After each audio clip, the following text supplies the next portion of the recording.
Well, we've been ambushed. It's a static live, so enjoy.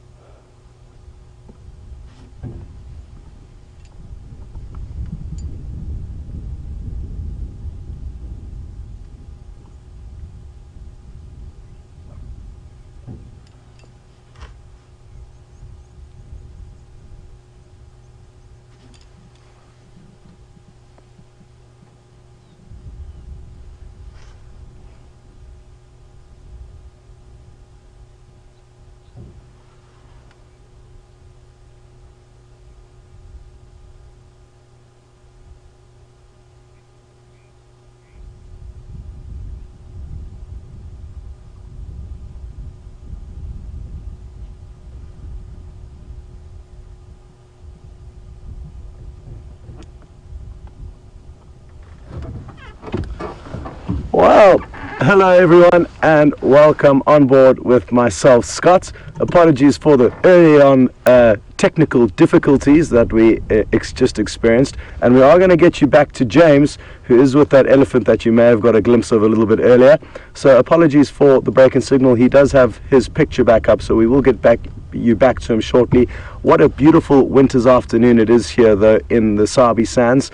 I'm about to head across to Arathusa. James is staying here on Djuma, and this is a live safari. If it's your first time joining, it's wonderful to have you with us, and we look forward to interacting with you and sharing some potential exciting moments with you this afternoon. As I said though, James is with that big elephant bull, and if you'd like to send him any questions about that or myself, it's very easy. You can hashtag Safari Live on Twitter or send an email through to questions@wildearth.tv. But that's enough of the formalities. Over to James, and we will catch up a little bit later.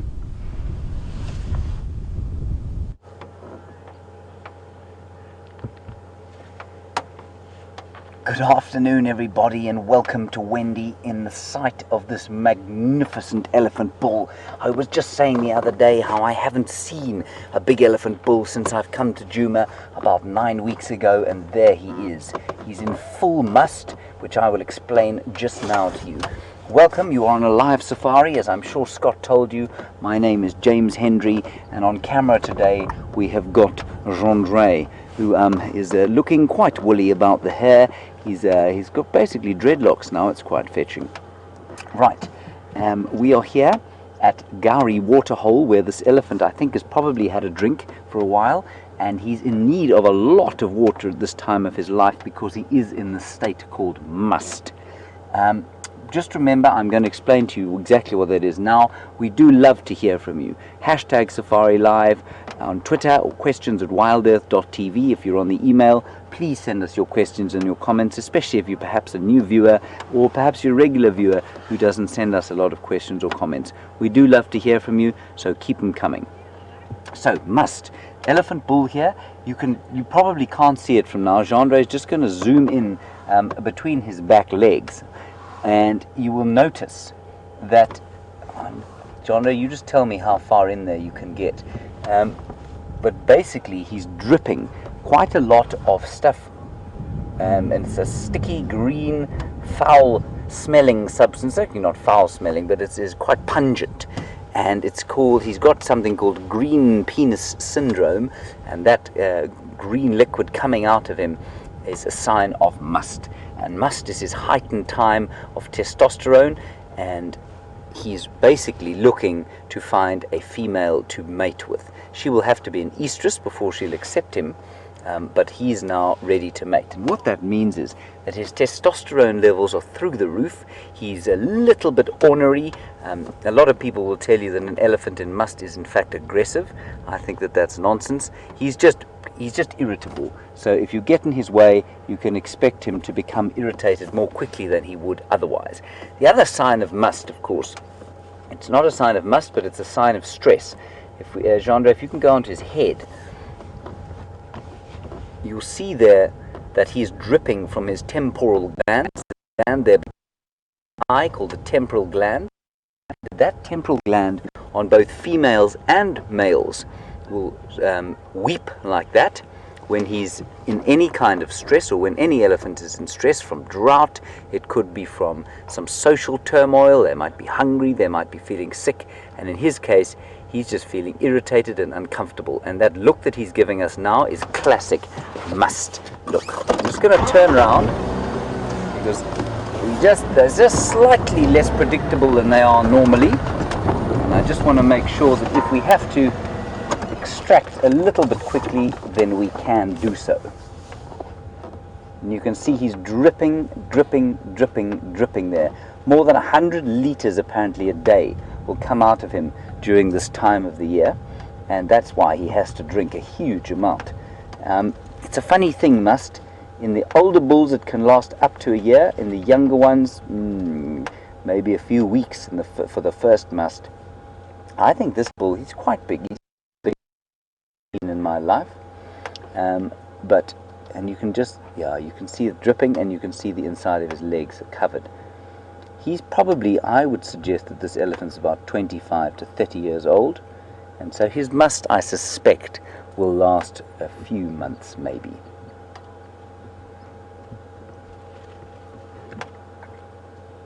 He's watching us very carefully, and they have a very distinct swagger about them, these bulls, when they're in must. And you saw him come down the bank there with a kind of very loping. He's moving his head from side to side and his shoulder from side to side, swaggering down. And that's very telltale. It's very kind of indicative of his state of frustration.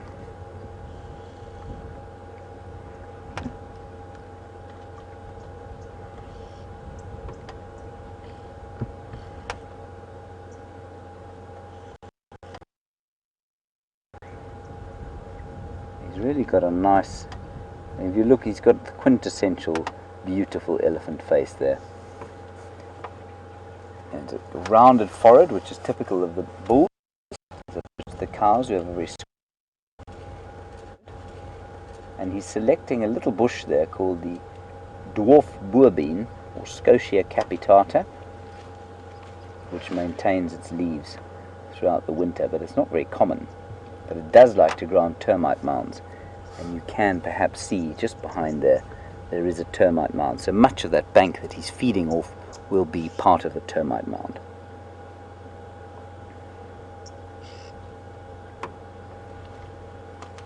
He really is a spectacular fellow, this.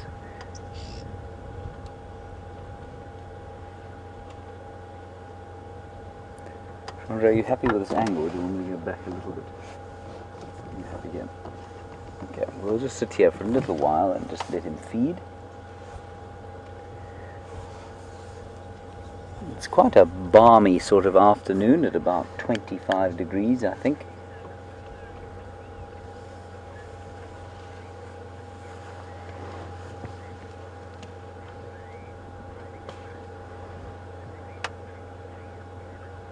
That's 23 degrees, sorry, and 73 in Fahrenheit. And this is apparently the same bull that Brent had here yesterday.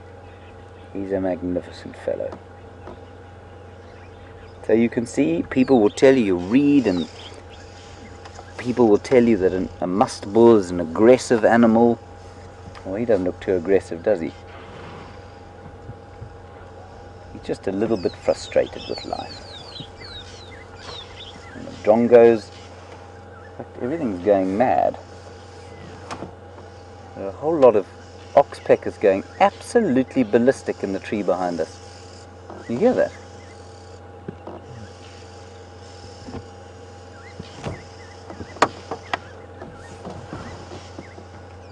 An alarm call they're making. Some of the drongos are also alarm calling, and it won't be at the elephant. I don't think. Well, maybe it is at the elephant and what he's just decided to show us. So that shake of the head there, of course, is just a sort of sign of frustration. You've seen the herds do it, especially the younger bulls. And when a bull like this does it, you take it a little bit more seriously. Alright, I'm just going to turn around and we'll follow him gently. He really is a marvelous bull. I haven't seen an elephant this size here. Wonderful to see. See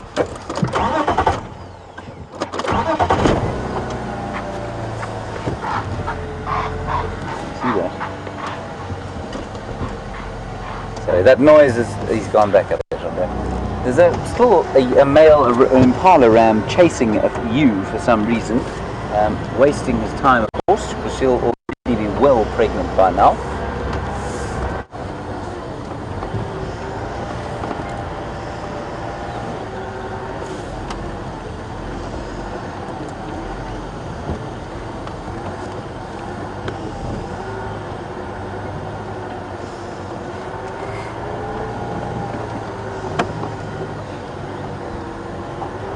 I'm just going to get a little bit of a proper look without bumping ourselves to death and me making you seasick.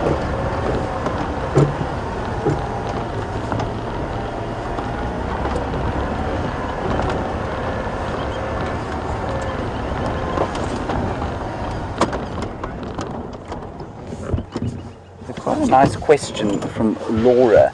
And while we're looking at this elephant, he's on his own, as you can see, so he doesn't live in a breeding herd. As you all know, or some of you perhaps know, the bulls don't tend to live in the herds, but when they do go into the herds, it's normally just for mating. And Laura, you want to know if the bulls protect the herds. I think that's a very interesting question, and I think it's interesting from a number of points of view. First of all, to answer it, if let's pretend that bull was in a herd trying to mate when a pride of lions came across the herd and tried to take a calf, would he then react to protect the herd? Yes, I think he would. He would certainly react to chase off the lions. They are totally intolerant of lions, so he may well react in a manner that might be perceived as protection of the herd. The second interesting part of that question, of course, is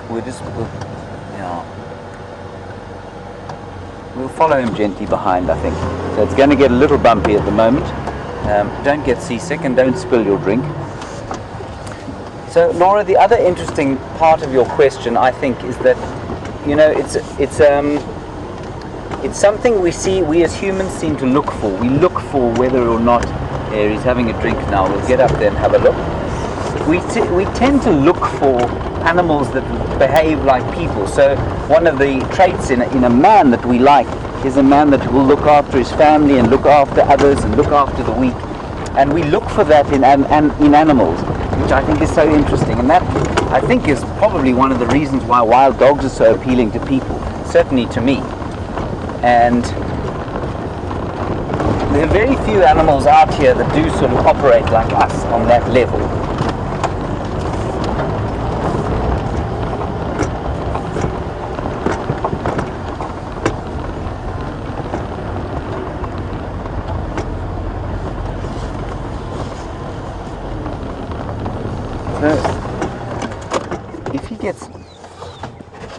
If he does get lucky, sorry Jean, I've done precisely what you've asked me not to do, don't worry.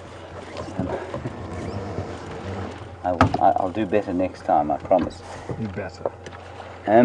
Mavis, you want to know, will his testosterone levels drop once he's mated? I don't think so, Mavis. I think, you know, the must period probably has not too much to do with whether he actually manages to mate or not. I don't think. I might be wrong there, but I think that's the case. Isn't that a beautiful picture of him drinking there?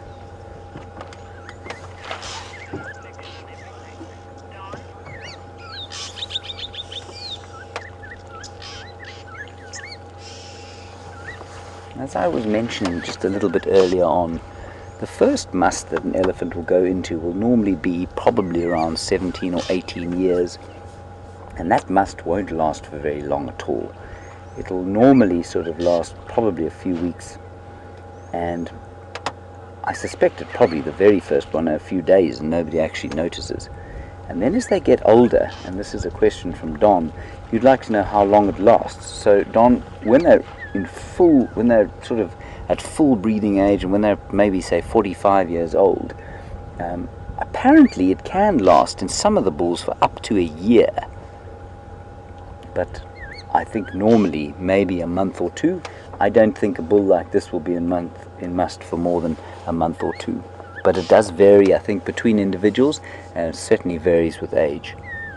After that sort of 45, it'll probably start to taper off a little bit.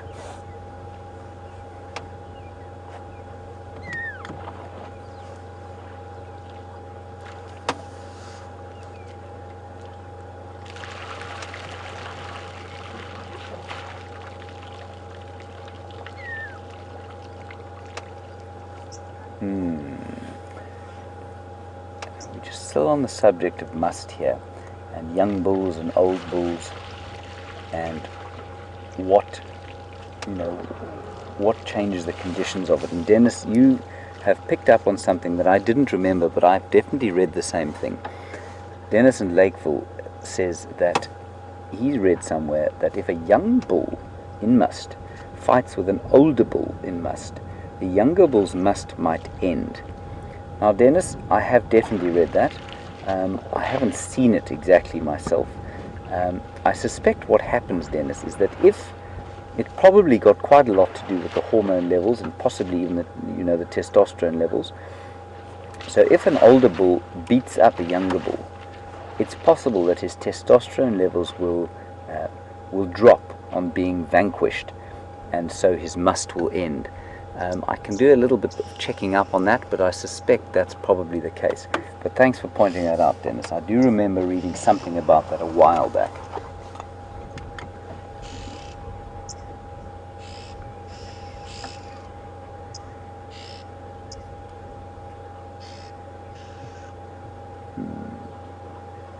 And as we look at his back, Jean-Ray, can you just sort of go from his back to his front, if you know what I mean, along his backbone? Just see how it does stick out. Now the bulls, it's not unusual for an elephant's backbone to stick out like that. That's pretty normal. And Gilly in Milwaukee, you want to know if he's in good shape or not because of the bones, the prominent bones that are sticking out. Gilly, I'd say he's in pretty average shape. I do think that he looks a bit skinny to me. His hips are sticking out a bit. His back doesn't bug me so much because I think that's pretty normal for the bulls of his age. But his hips do look like they're sticking out a bit. And what will happen is that in this condition, he will lose quite a lot of nutrients, and I suspect he'll lose quite a lot of weight too. Now, we haven't seen him around but for yesterday. I mean, yesterday was the first time we've seen him. And he's probably been in must for a while, and so he's losing a bit of condition. It's also winter, of course, which makes it difficult for the elephants to pick up sufficient nutrition to maintain, first of all, their huge body mass, and second of all, a state of where he's losing so much. We're just going to go a little bit round.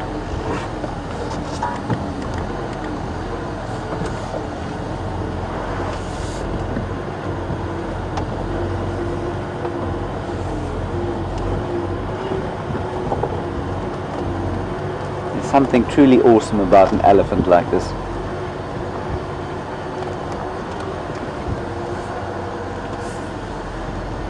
To me, when I see an elephant like this, there's no doubt who the genuine king of the wild is.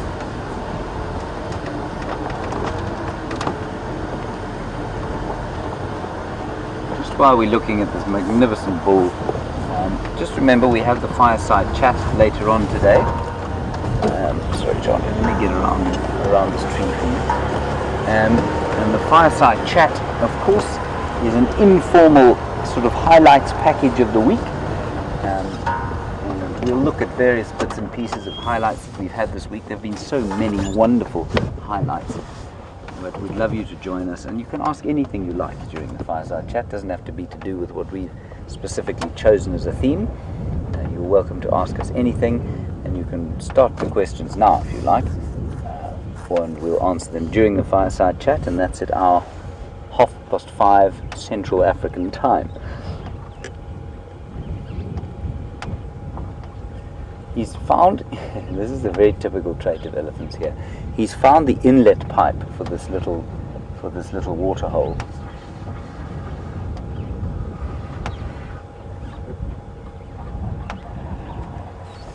Found the inlet pipe, and he's now decided that even the fresh water in the waterhole is not sufficiently fresh, and so he's going to drink it directly from the pipe.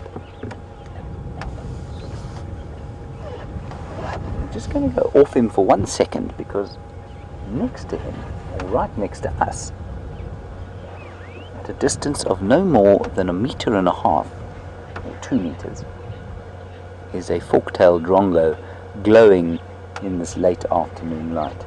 I just thought we should have a quick look at him. He's so confiding, such a pretty little bird. The elephant is now looking at me as if to say, are you being serious? Are you really showing a drongo when you could be looking at me?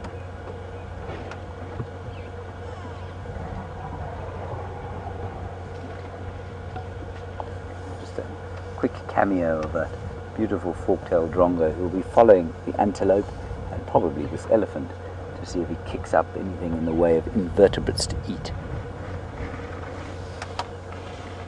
We'll go back to this magnificent bull now.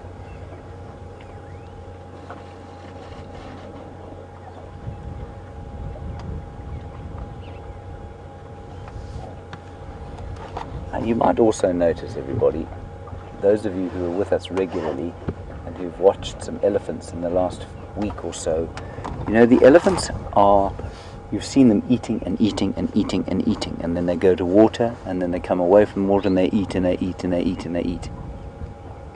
And just going back to Gilly's question about his condition, you can see, you know, looking at him from this angle, Gilly, I think he's okay. I don't think he's in particularly bad shape at all. But you can see he's not eating. He's drinking, obviously, profusely. He's very thirsty, but he's not eating. And he has to eat a tremendous amount of vegetation to maintain his incredible body mass. And I think that this must state that he's in probably distracts him from that. A bit like the impala. He's got this long...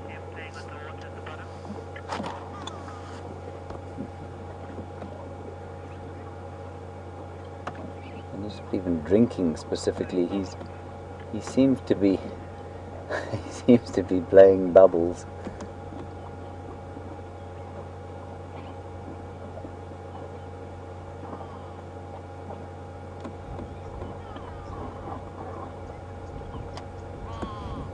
And he's playing, you know, he's not drinking specifically. I think this is really a relatively unpleasant time for them. Beautiful long eyelashes. I think they're on the bottom actually. Bottom and top. And they will, in theory, protect him from thorns and things that he sticks his head into.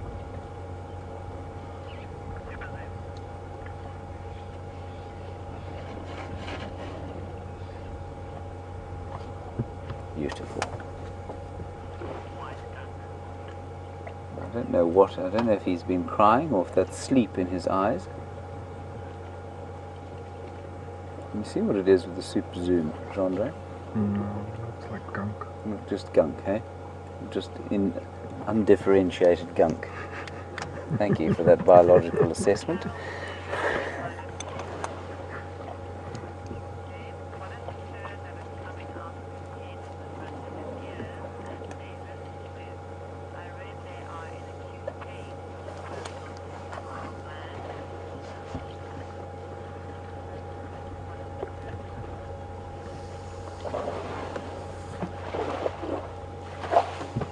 So while we watch him walk off there, that's also typical of a musk bull to be hanging his trunk over his tusks like that. While we watch him, and that perhaps you've joined us a little bit later than the start, Carol, you want to know about that dripping just behind his eyes there. It's a fairly typical leaking from the temporal gland, and the temporal gland tends to weep like that when an elephant is under some kind of stress.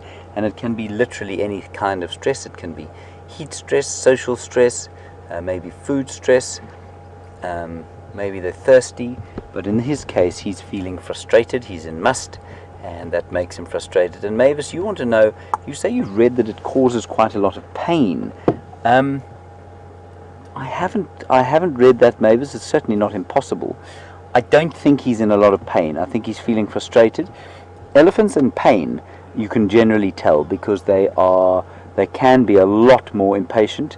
They can be very angry, and you can just see that if they've got like a sore tooth or something like that, it's kind of obvious from the way they behave. To me, I don't think that he's in a lot of pain. Right, I think we should follow him for a little bit longer. You don't often get to spend time with big bulls like this.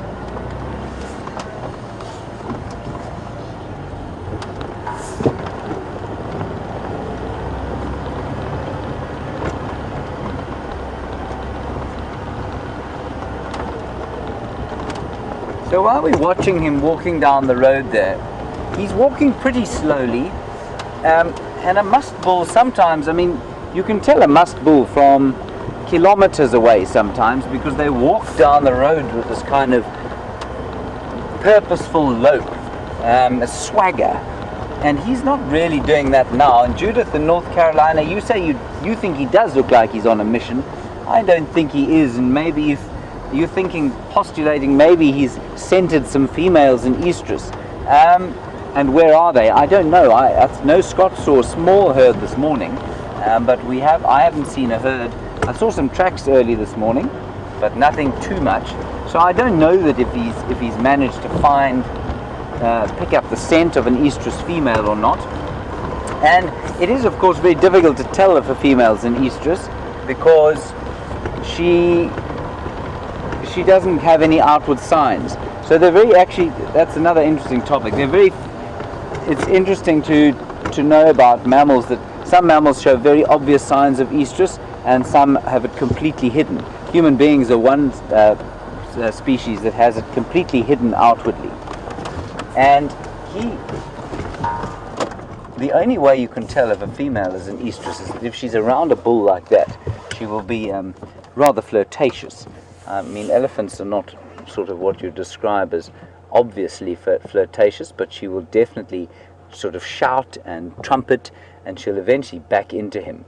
And that's basically how you know that the female's an estrus versus just normal. So no outward sign.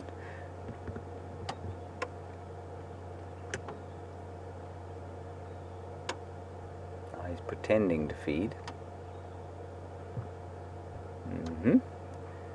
Just while he watches us. He's quite enjoying just watching us. And of course, an elephant bull of this size has got nothing to worry about in terms of predators. Look at this chap here.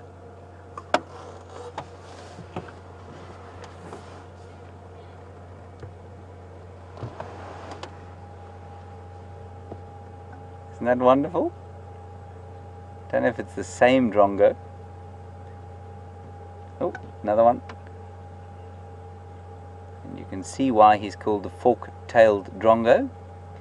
He has a, Jandre? What's he got? Feathers. Feathers and a beak.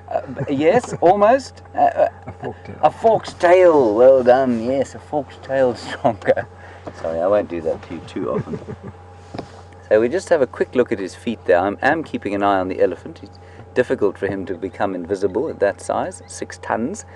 And interestingly, a perching bird like that, it looks like that. I mean, you can imagine how difficult it must be, or it looks difficult to me, to be able to hold on like that and balance.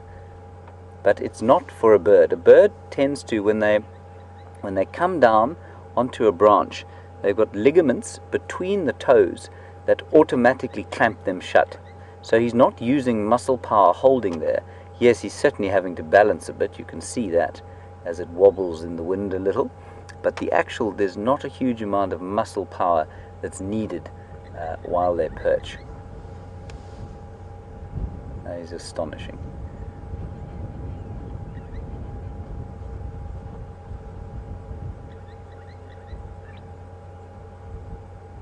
Isn't that wonderful? Would you just excuse me 1 second? I'm not going to get out the car. I'm just going to update them, everybody on the radio. Good afternoon. One station at Gari Dam. There is an elephant bull mobile south down Twin Dams Road. One station here.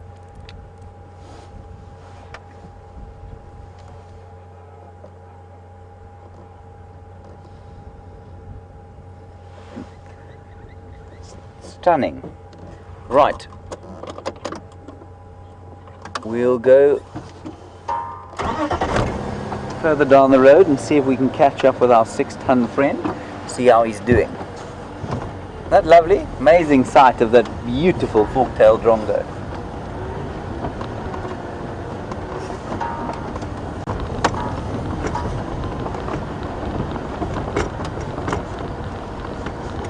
Andre, I'm going to hug you a little bit here.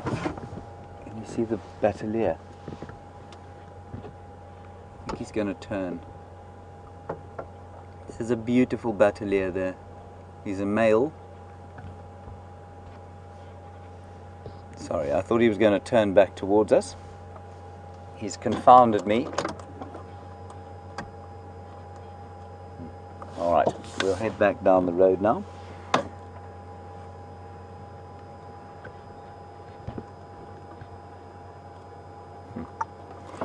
Beautiful.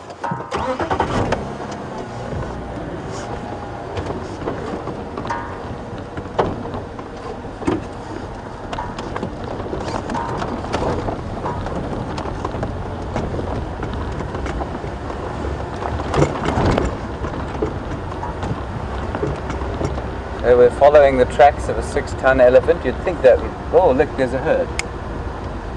There's a herd in front of us.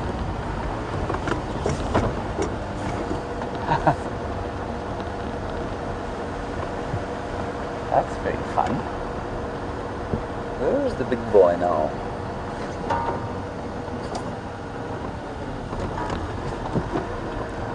I mean, it's quite a strong term for herd, a cow and a calf. Yeah, he's in there. Jean-Andre, he's gone through the thick stuff there. I'm definitely not going to go blasting in after him there. There are a whole lot of holes and things I'm afraid that we'll get stuck in.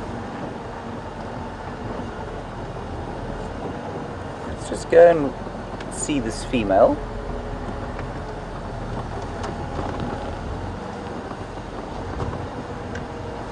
So maybe I was wrong. Maybe he has been tracking a herd. But I don't know. He didn't seem to be rushing at a great speed. I suspect that this cow here certainly is not in estrus.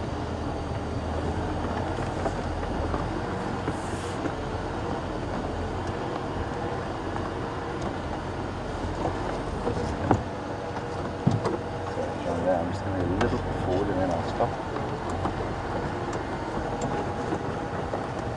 She's been very nice to us.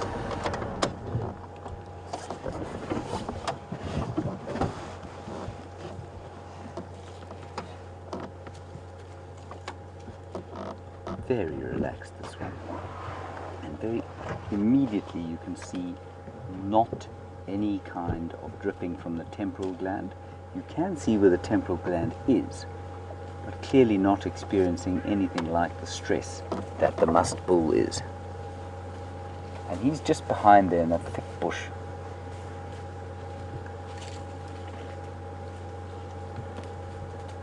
I'm trying to get a handle on how many there are in this little herd.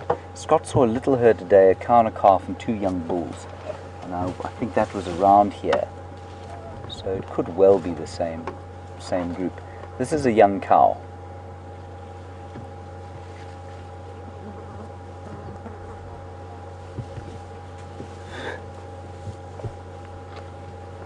Andre, would you like a better view? Yes, please, James. Okay, fair enough. Let's go a little bit forward and try and come in front on towards them.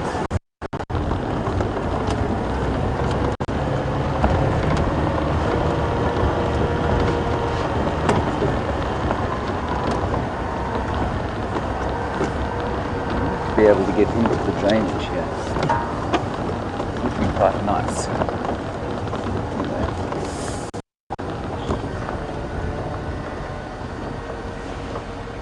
Alright?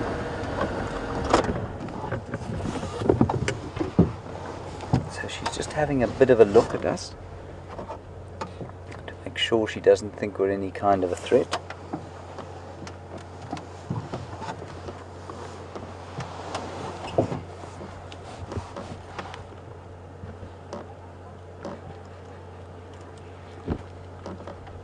I thought she was going to go a bit further, so I did a particularly acrobatic move to duck underneath the camera. Now she hasn't moved. Hello everyone.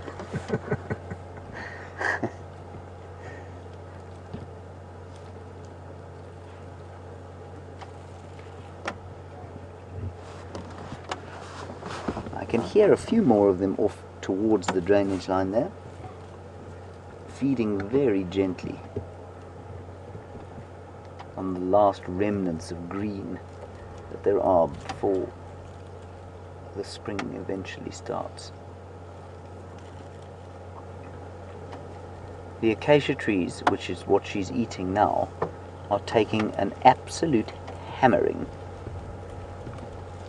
I watched some footage of Scott's Drive today where there were knobthorn trees being pushed over and red thorn trees and various other kinds of acacia pushed about, eaten, torn to pieces, leaves gone, bark off, roots pulled out. Not a good time to be an acacia in a land of elephants. A very peaceful afternoon. You can just maybe hear a bit of breeze coming up and blowing through the guarri bushes, making a lovely rustling sound.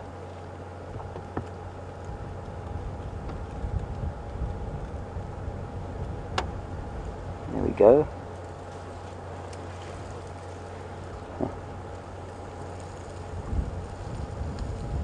It's been a very cool day.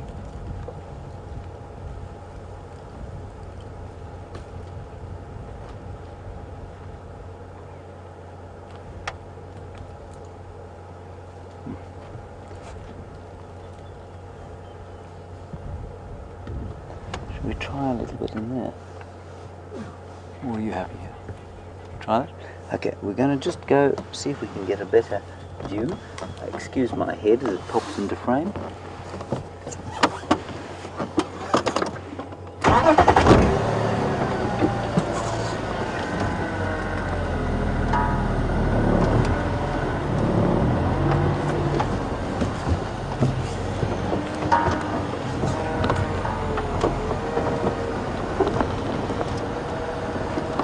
Stations is a small herd of elephants on Twin Dams Road, about 400 meters to the south of Ngari Dam. Animals are feeding in and on the fringes of the drainage. So please excuse me on my radio there. I just need to update everybody on what's on, because they very kindly do that for us, of course. I scratch your back and you scratch mine and all that.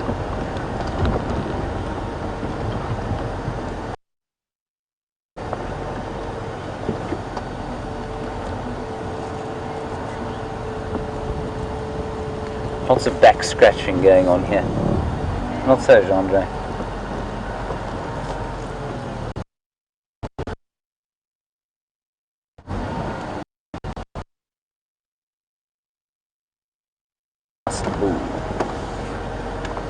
Sorry, my girl.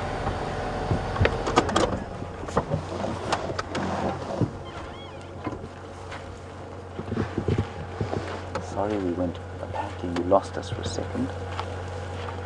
And I came round the corner and found this cow behind this bush, hiding.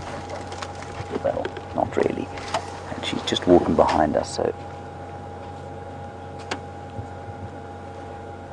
Beautiful cow.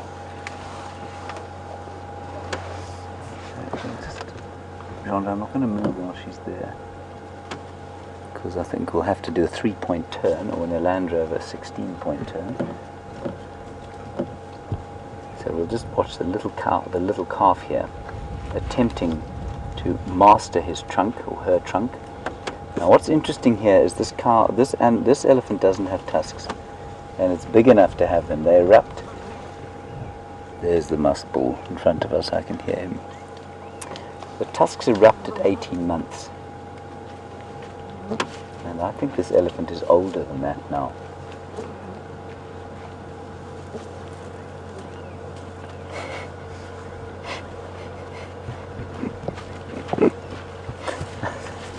I love it when they do that. They look so indignant, but it's impossible to take a little elephant seriously when it does that. Very different story, of course, when they turn into a 6-ton bull, and you take them very seriously. All right, it's going to turn round.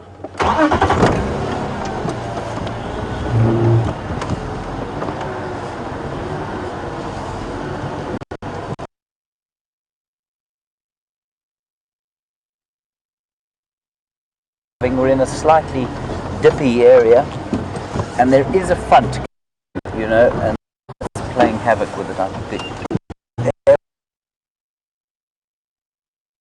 what turn.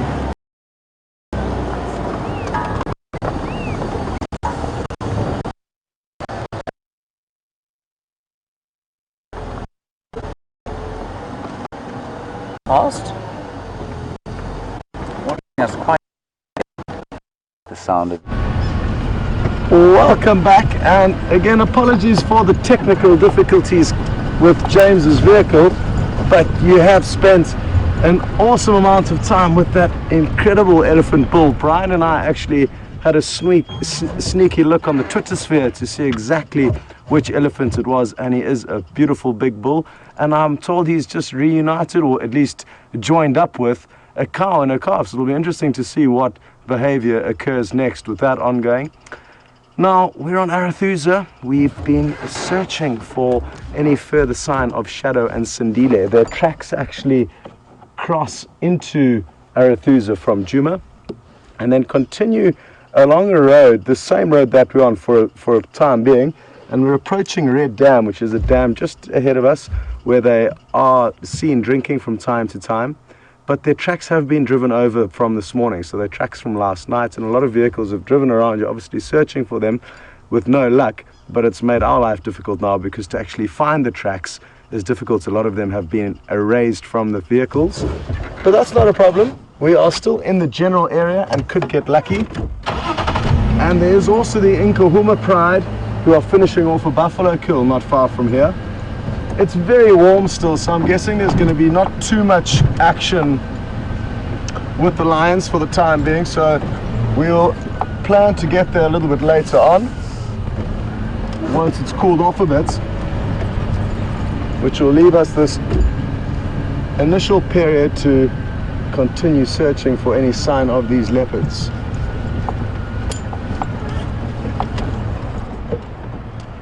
This is an animal that usually runs away, and there it goes. Sorry to interrupt your evening drink, Mr. Diker. Big male. The horns aren't going to get much bigger than that. And how awesome to see it out in the open for a change. They are one of the less camera-friendly residents here on Djuma and Arathusa, and typically dive off into the bushes whenever we get a glimpse of them. Good. So this is Red Dam, where the Diker was coming down for a drink, and this is where Shadow and Sindile's tracks were heading towards. They were probably about half a mile away when we last saw them, heading directly towards this area, but there's a network of riverbeds that flow in and out of this little waterhole that make for difficult tracking, a lot of thick bush, a lot of good hiding places for leopard. But the beauty of our searches for any animal is that while we're looking for any given species, we could bump into another, just like the Diker now.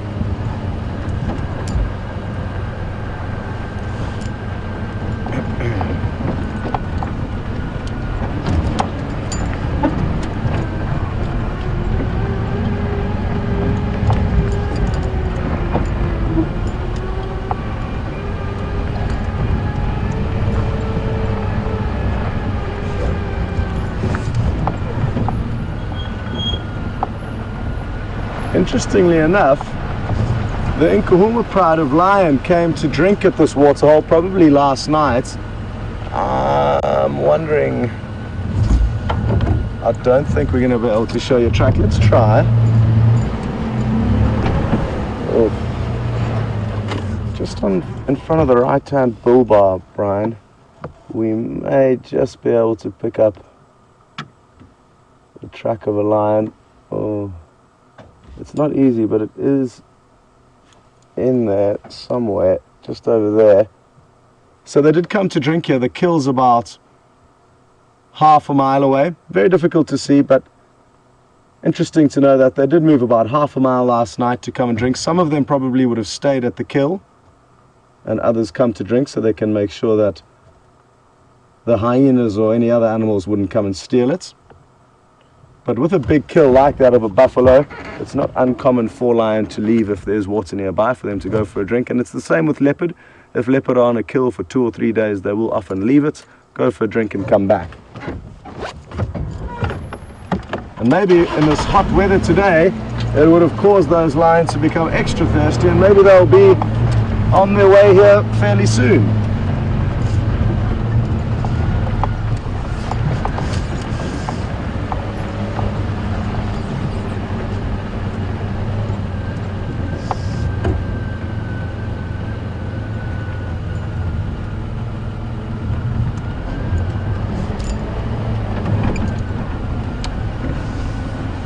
So it's that time of the week again. Sunday night means fireside chats, and if any of you are joining for the first time today or have only joined this week, basically what we do is for the last half an hour of the evening broadcast, we sit around a fire and show you some of the highlights of the week that have been filmed. To be honest, this week's been tricky because we've been so spoiled. There's been a wide array of different sightings of great quality, some with James, some with Jamie, and then some with me. Brent's only been back for 2 drives, so he hasn't been so fortunate just yet, but that will change, no doubt, especially if things continue the way they are at the moment. We're having some wonderful game viewing. So we'll show you a few clips of the highlights of the week for those of you who missed it. And even if you were there, it's quite nice to actually look back at some of the clips and remember and remind ourselves how lucky we are to be seeing it. I find when we see it live, it's sometimes difficult to take in all of it. But if you go back and have a look a second time around, you really can begin to appreciate the incredible things we witness out here. So that's part of the plan. The other part of the plan is to be able to just chat and answer some of your questions that aren't necessarily related to what we're looking at, which is what we try and achieve when we are on drive. We try and chat about certain things that we're seeing so that it becomes a little bit more applicable.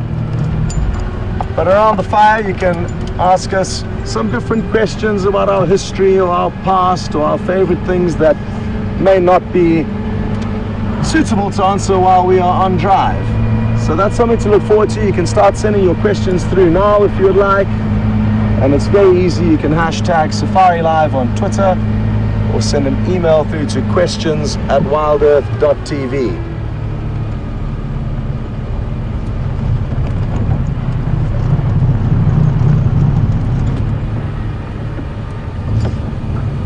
Quite a few fresh zebra tracks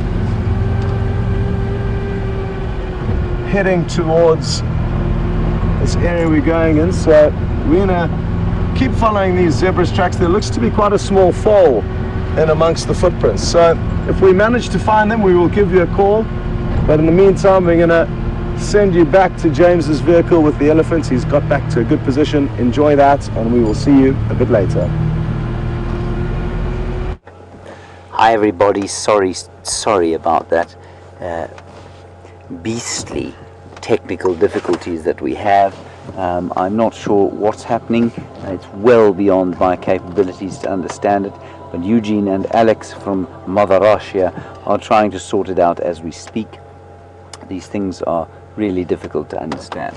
Okay, so the elephant herd is still here, all around here, feeding on the hapless acacia population of Djuma. The bull, I think, is down in the drainage line to the side there, and Yeah, I can just sort of hear him walking along there. I can't get the vehicle in there though, I'm afraid. Not without causing fairly major damage to vehicle, soil and bush. So we'll stick with the herd for now, I think, and maybe he'll pop out and try and woo one of the ladies.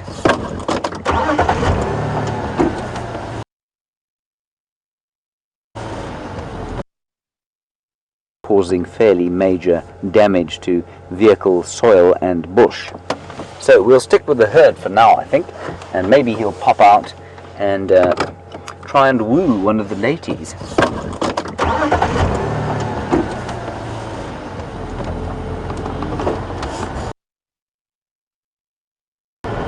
This little one is very brave on its own here. There's another big one. Not that brave.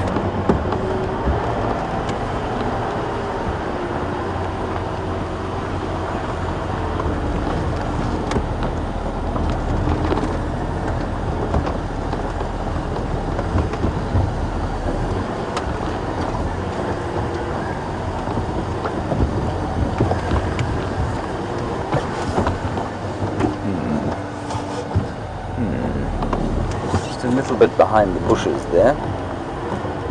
Try and get into a decent position so we can see him. There we go. There's one.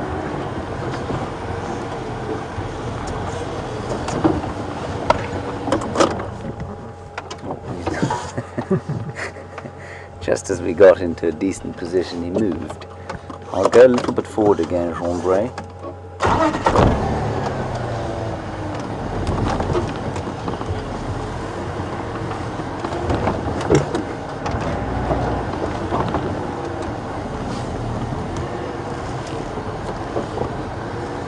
Not a wonderful view there. No good. Okay, that groaning you can hear is Jean-Bray groaning at my vehicle position. I'm going to do a full loop around this thicket and see if we can get a view from the other side. It's not actually that thick in here, they just seem to be standing behind the only copse that there is.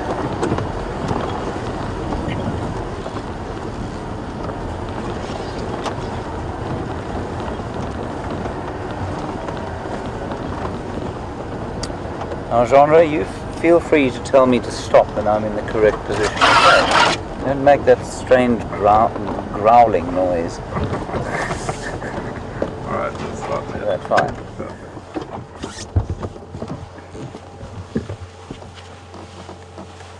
No.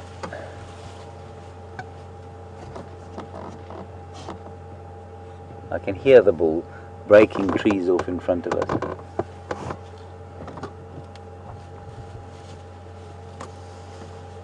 So this is a big knobthorn tree that this cow is lurking underneath. Just probably picking up pods, you know, on the ground there. Have you got a view of the trunk picking stuff up? Yeah. So probably picking up knobthorn pods from the last seeding season, which would have been the end of the summer.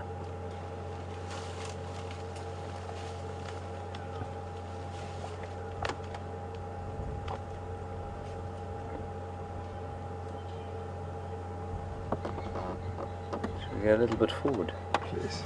Okay. Cameraman's starting to sound a little desperate this afternoon.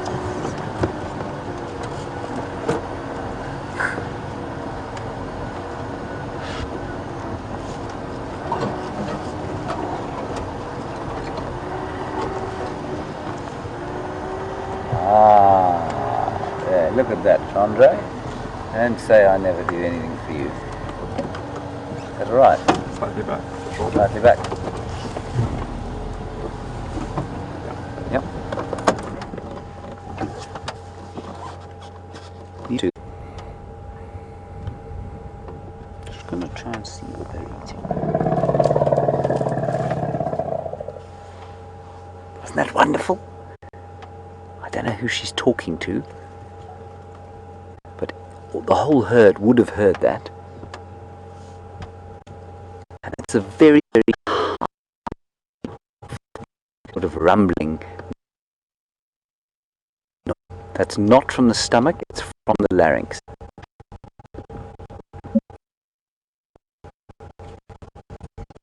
En how many werk in Kahuma Pride?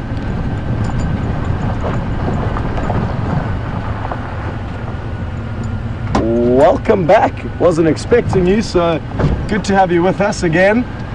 And apologies again for the technical difficulties with James, but at least you are enjoying a wonderful sightseeing with him, and I'm sure it won't be long before you head back to him.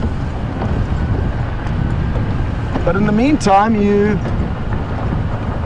are going to be stuck with us, and the good news is we are not too far away from the Nkuhuma Pride. We thought we'd just swing past quickly and have a look what they may be up to.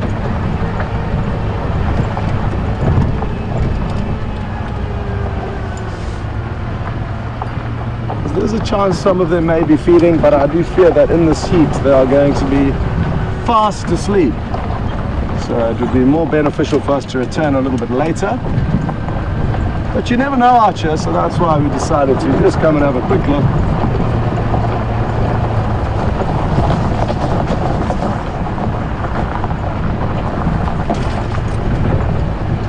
I'm very interested to see if there's going to be any birds of prey here. It's not looking like there are at this stage. I can't see any in the dead trees. And that's usually where vultures and tawny eagles and battaliers will sit. Okay. Speaking of birds though, this is an incredibly pretty one. And it's one of my favorites, the blue waxbull. In East Africa they're called cordon bleus. Why, I'm not too sure. There's a different name up there. And also interestingly, in East Africa, they've got a tiny little red dot on their cheek, some of them.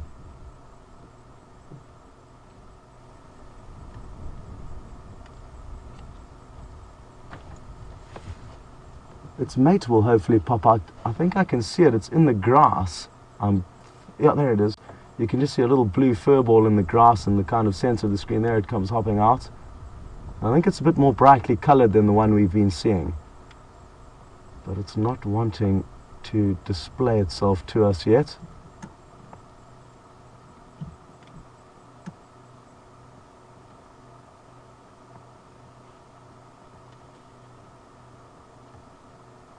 That's one of the things I love about Safari Live, is that it is quite easy for us to be able to zoom you in quite close to these smaller but still very pretty and interesting animals. Whereas it can be tricky when you've got guests in the vehicle to get all 6 of them to lift up their binoculars and zoom in as quickly as Brian does. Doesn't often work out, so you sometimes forego the sightings of these smaller animals, which is a great pity. And one of the major advantages of being on Safari Live. But not when there's so much grass in the way, so we will continue. But at least you got a glimpse of the blue waxbull, and it could very well be, oh there, it's popped out into a little bit of a gap. You can see it is more brightly colored, the one on the right than the left. Come back onto the road, guys. I guess it makes more sense for them to be feeding in and around the grass, as they are trying to find the seeds that have fallen off.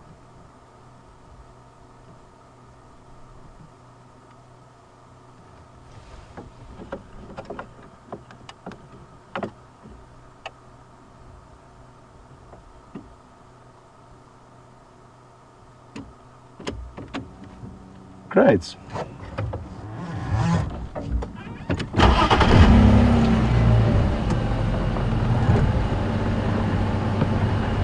Toodle-doo little waxbulls.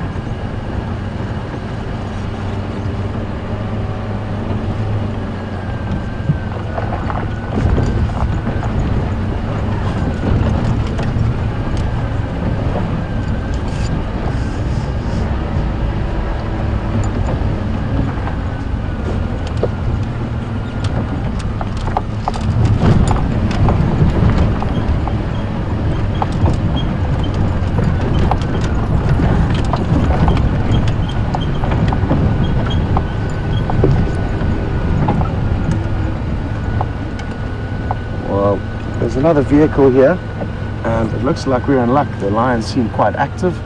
Just going to squeeze in next to Sean, one of the best guides in the land. Okay. Well, we're in luck. Look at all of them feeding. This is a very pleasant surprise.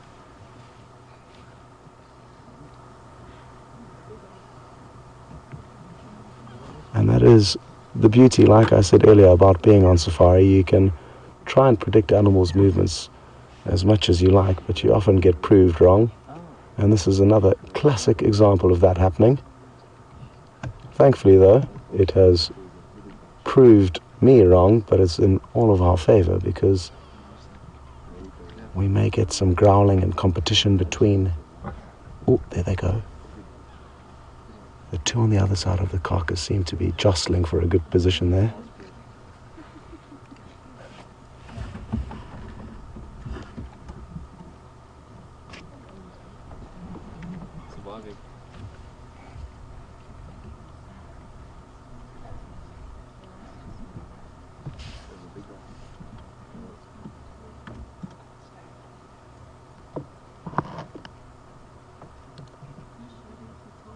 Now, I've just been looking around and I've seen one bird of prey so far. It is one of the usual suspects to arrive earlier than the other raptors, and it's a hooded vulture that we'll point out to you a little bit later. So at least one of the carrion eaters has made its way here and is now going to be waiting for the lion to move off before it can try and come and steal some tidbits.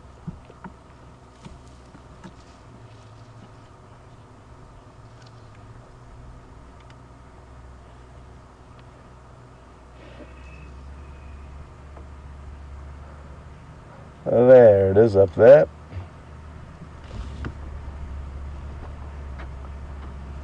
Are you birding today, Scott? Are you birding today? Every day.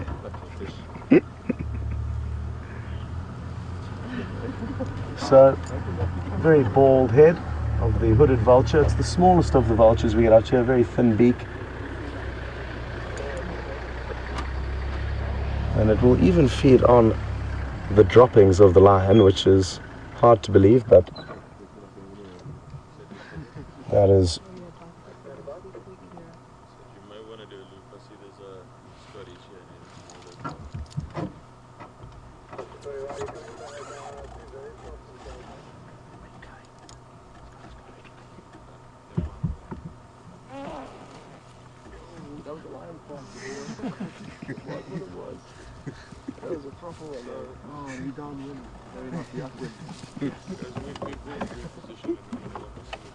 You may have just heard Sean there, one of the lions got up and flatulated while doing so. And it created quite a lot of entertainment on their vehicle. I'm not sure if you guys managed to hear it. Buffalo Heath. I don't know if any of you are fans of the movie franchise of Batman.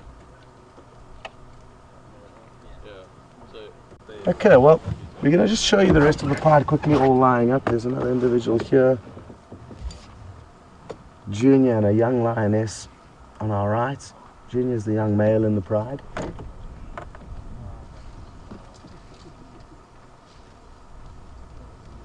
And there are 8 of them in total. So 3 are on the carcass, 3 off to our right, and then the other 2 are kind of hidden behind some other bushes behind the carcass.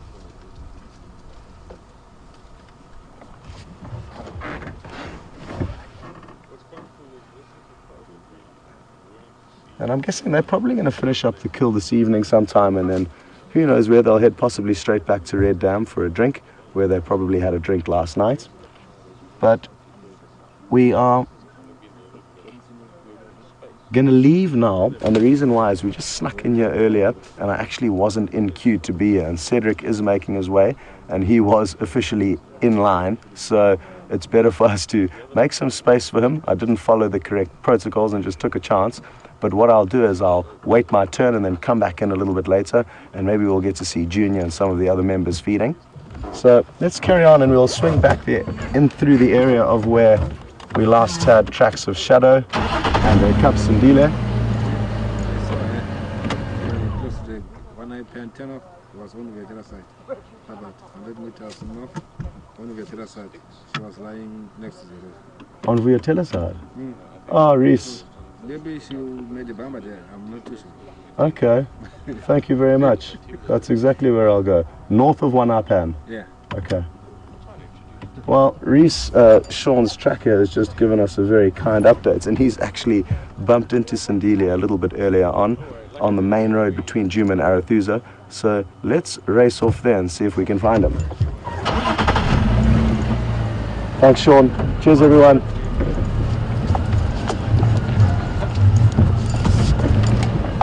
Okay. Now,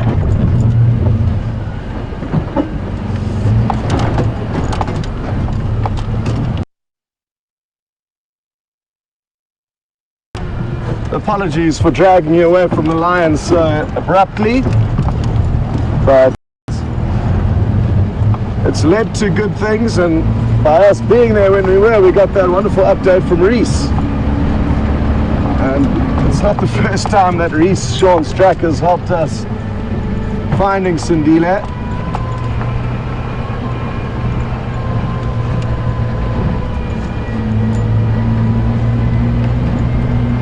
It makes it difficult for me to explain why he's over there where he is, because it's in the opposite direction of where we had tracks of them heading into Arathusa last night.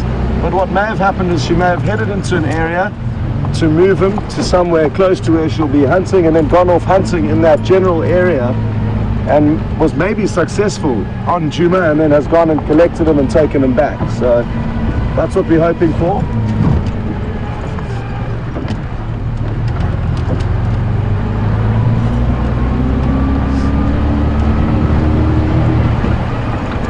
And I'm told some of you may have lost the stream for a moment while we were back in the Marakeni riverbed. Not to worry though, we are on our way to hopefully relocate on young Sindile, if any of you didn't get that update.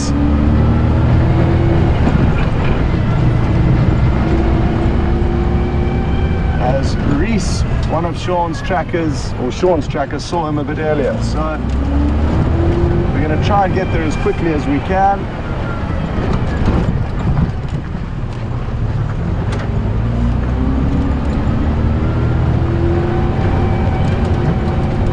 I just want to get a hold onto the other radio channel where the Djuma guides operate and let them know about this report, so that if anybody is in that general area, they can maybe stick around or lend us a hand. Afternoon stations, a report of shadows Bantuan on Vuyas, close to Triple M, just north of One Eye Pan in Sibambili. I'm going to be following up in that area shortly. So the tracks were coming straight west towards us along this road, and he's probably been found about a kilometer to the north, to the left of us. But like I say, there's a very strong chance she could have moved him into an area where she would like to hunt, and then shortly afterwards been successful, maybe during the course of today, and then come back to collect him and take him back there to the kill.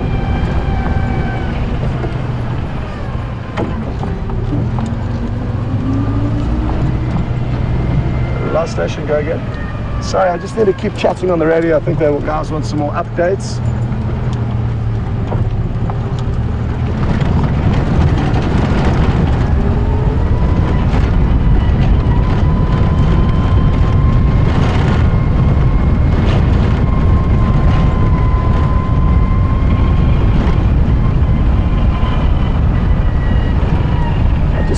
And he's come from that direction, so I'm gonna chat to him quickly And while I'm busy organizing all this chitter and chatter and working out where Sandile is, we're going to send you back to James, and we will catch up a little bit later, hopefully with Sandile.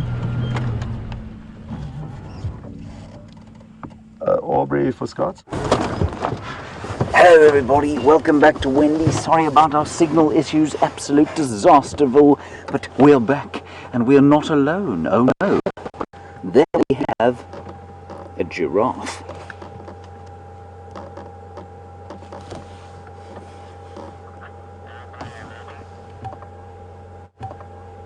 I believe you've been with Scott. Well, obviously you've been with Scott if you haven't been with us. And he's off to try and find the inimitable Sandile. Brent is going to go and help him, and we'll spend some time here on Vuyatela or Djuma looking around for various bits and pieces. And that's a wonderful giraffe bull that Jeandre spotted. I was yakking away as we drove past, and he clipped me on the back of the head and said, "Wake up, man, there's a giraffe." And sure as nuts, there it is.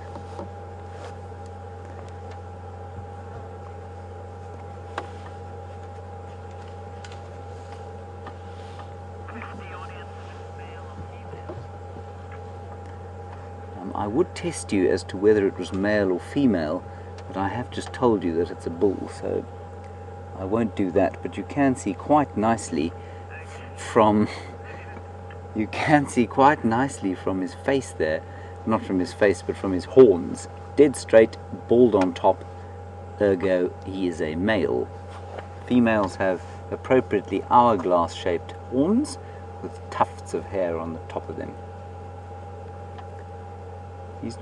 I'm trying to see what he's eating, because if I'm not mistaken, he looks like he might be eating guarri bush, which I think I've never seen anything eat before. Let me look to the back.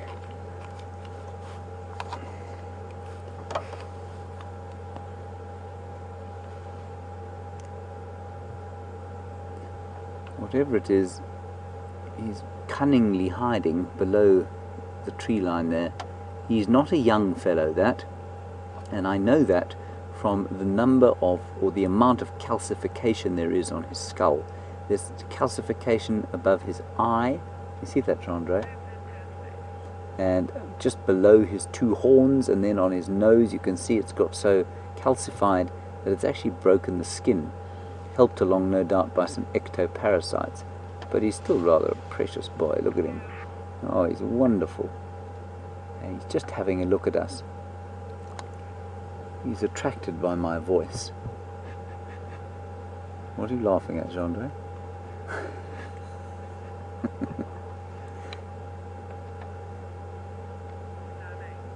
Wow, he's lovely, eh? What a magnificent old chap. Look at the calcifications above his eyes. Beautiful. And his eyelashes shining in the sun.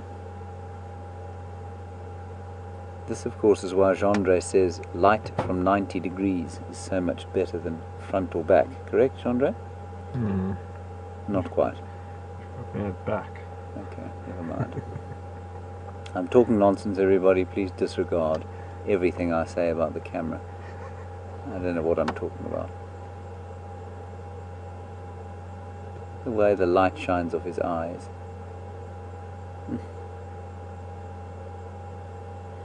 And as I've said before, giraffe can be tremendously curious, and you can lie on the ground in front of them if you're away from a vehicle, and they will come and investigate exactly what you are.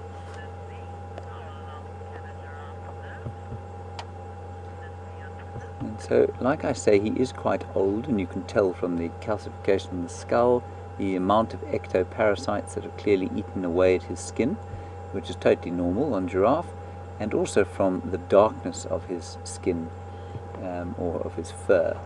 The males do tend to get a bit darker as they get older.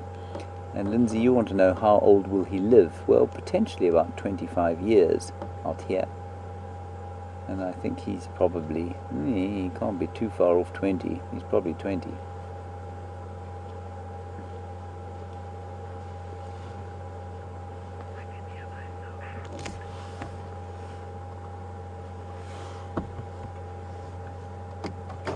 Right. I am just going to sneak forward because he's such a magnificent fellow. I think it might be worth trying to get a bit another view of him. He's also quite confiding. He didn't seem particularly nervous of us.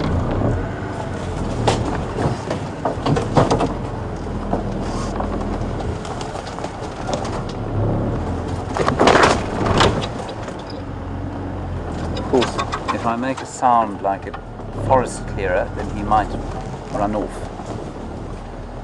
There he is. If you want backlight, Andre, I'll give you backlight. Yeah, you make this picture work. Sorry everybody, I can't actually get... I'm being a bit facetious with Jean-Andre, but I can't get into a position where the sun won't be directly behind the giraffe. I'll try from up here. Yep. Is that okay? Back a bit. Yep. There's a better view of what he's eating now. No, he's eating a combretum bush.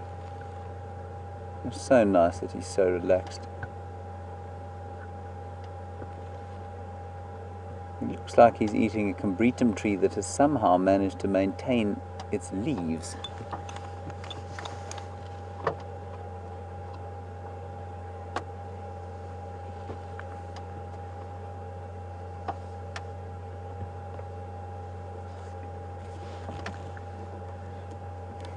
And as I'm going to keep speaking to him because, as Betty says, Jean-Andre seems to find this impossible.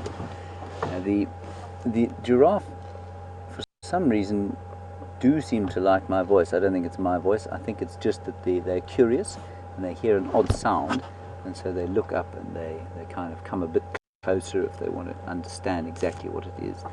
Now we're also looking at his face there, are we? Yeah. And we can see the calcification. And that, Lisa, it's a deposit of calcium, or basically lime, onto the skull. And I'm not sure quite why it happens in giraffe.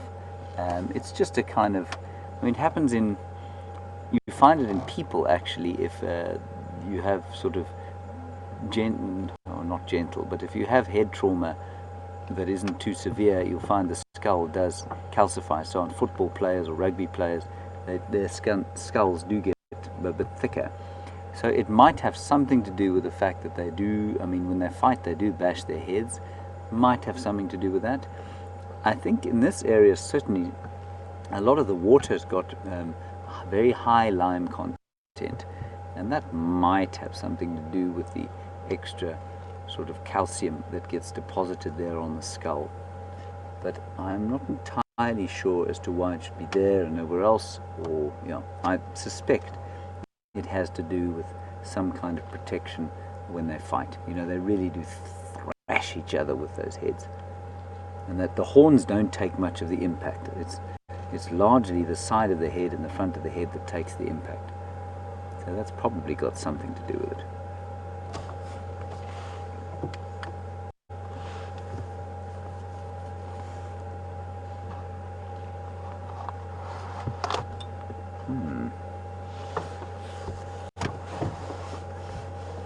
Can giraffe swallow?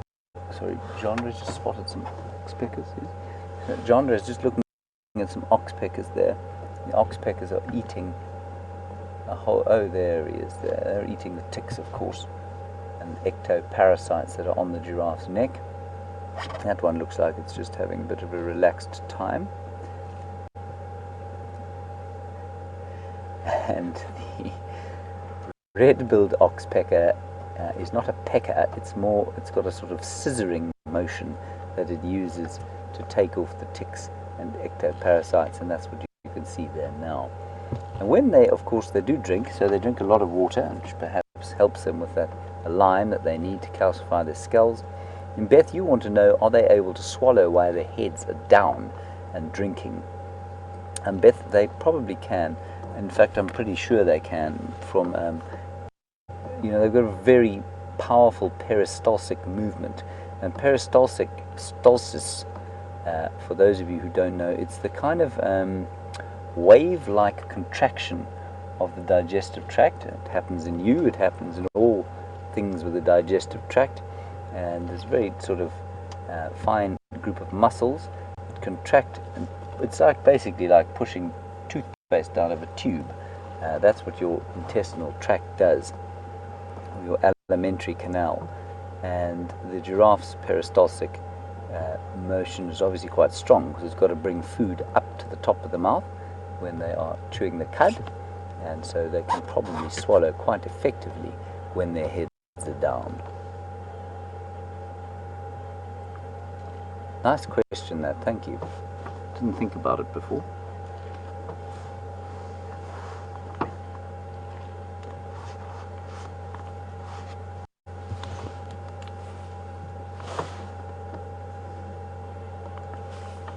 We're just going to try and get around the other side of him there, and Jean-Dre is indicating he'd like to try. I'm not sure how much bush there'll be.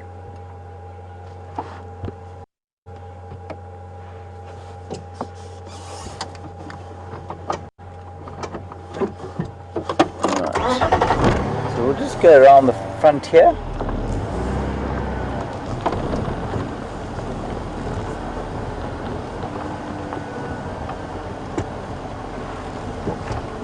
Andre, I think you're taking us into the windy, impenetrable forest here. I'm not convinced. No, there it does clear up.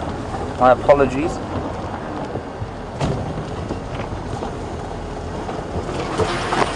Well, I wouldn't call it the Serengeti. Put your head here. No thorns. Oh.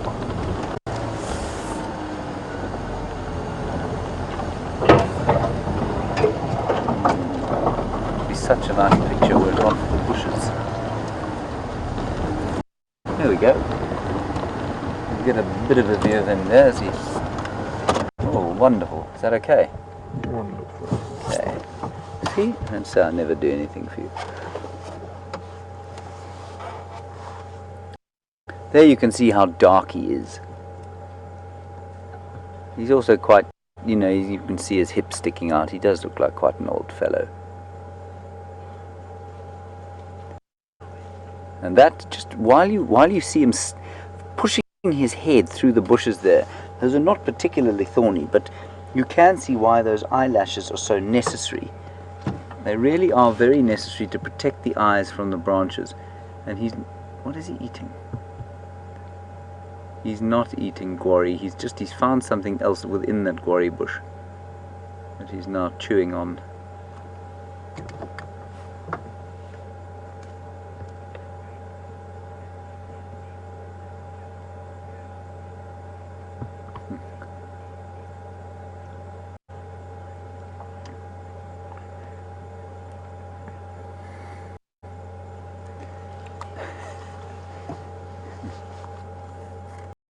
Comment from Kathleen that perhaps that's got something to do with the fact that he's used to vehicles.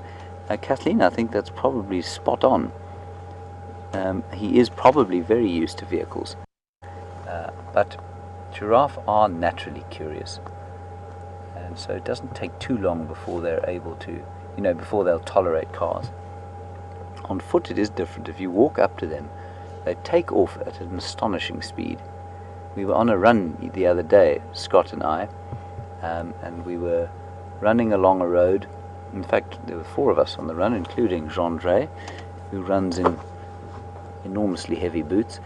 And we were running along, and we came across a giraffe, and it was the most magnificent experience. We were jogging along the road, and this giraffe sort of started galloping off next to us, and it was surreal, hearing the thunder of its hooves and seeing it sort of, they run in this amazing sort of slow motion.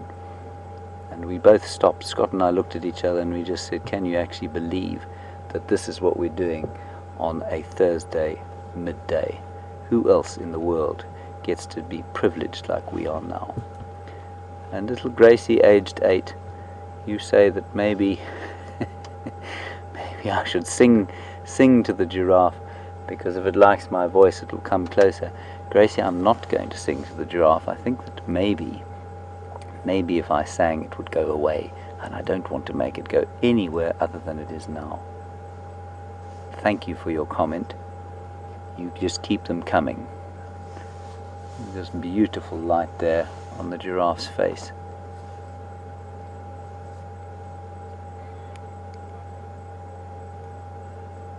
Chewing.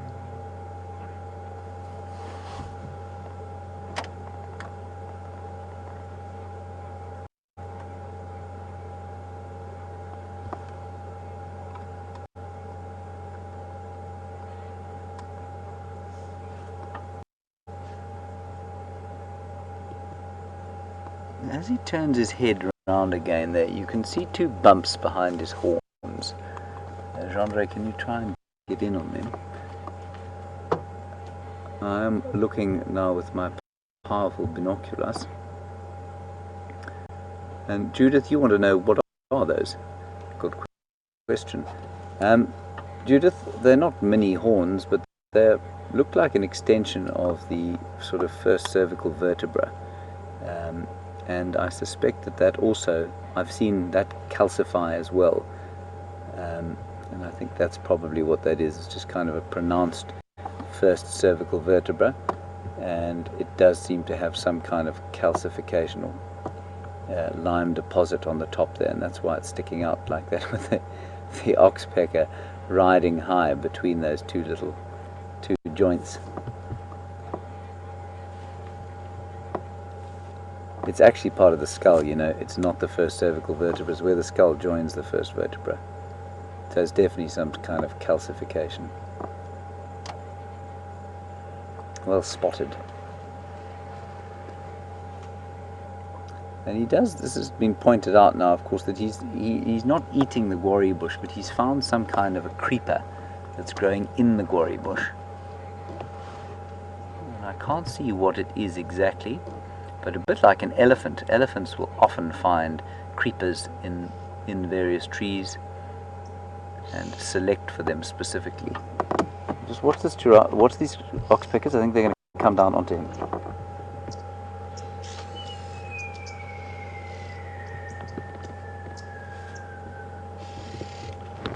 No, don't tempt me like that. Here they come, here they come. Nope, yep, nope. Go on. Sorry about that.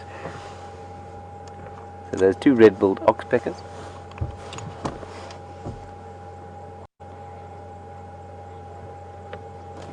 Drive back.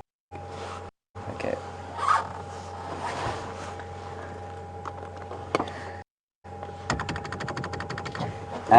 We're going to just drive around the back again. Jeandre is indicating that he thinks we might get a better shot from there, and I think he's probably right.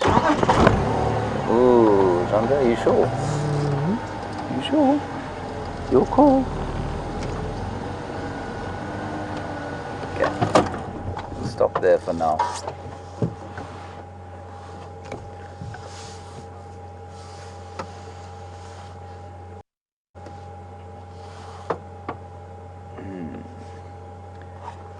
We look at his eyes there,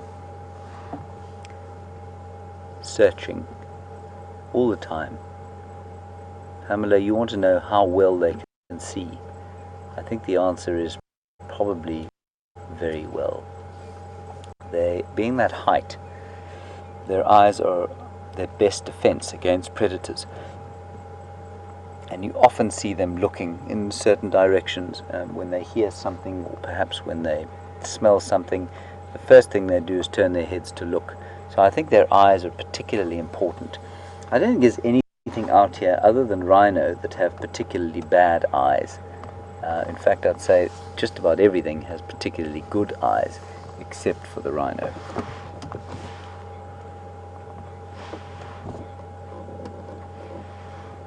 And elephants, some people seem to think elephants have got bad eyes, but I think their eyesight is at least as good as ours. So no, I don't think elephants have bad eyes at all. I've certainly been spotted by elephants at some distance. Jeandre, we'll just Shall I sneak in here a little bit? If you don't mind, you know, I'm going to put you out, obviously.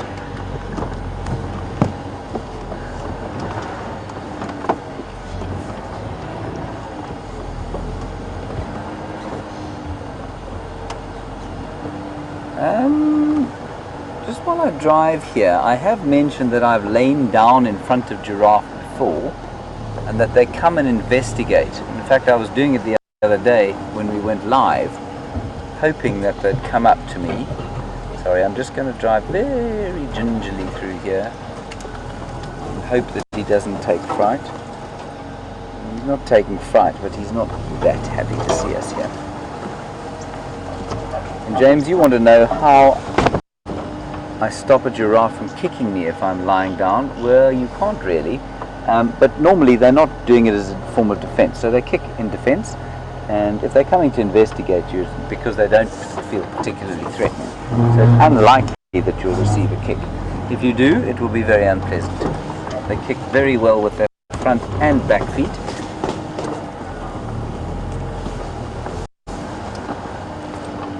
Jean-Andre, I'm going to go all the way out here and then round. What's your squawk there?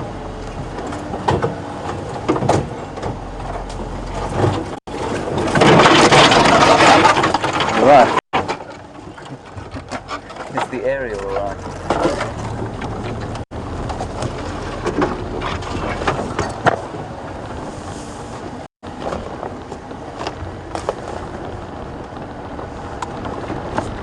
Are you sure you want backlight here?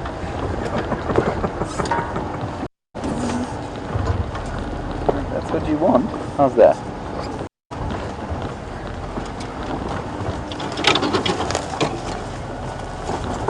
Come full circle to where we first started with them now. Ooh, that's nice. Okay.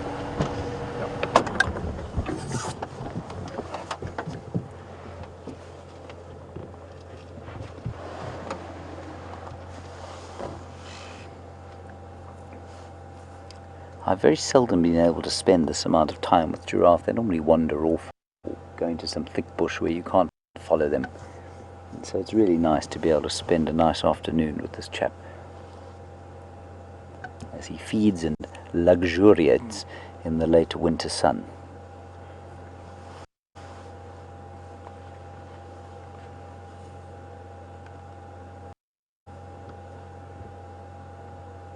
And that tail of his, Jean-Andre, do you mind just having a quick look at the tail? The tail, of course, is an important part of his anatomy, not just for decoration, of course, but because of that fly whisk.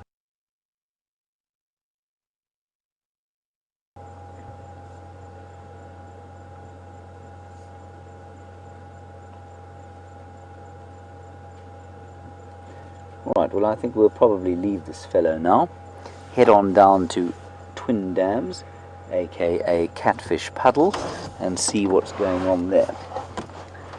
Just to give you advanced warning, it's a little bit chilly today, so I shan't be leaping into the water in an attempt to outdo Scott Dyson, who did manage to catch one the other day, of course.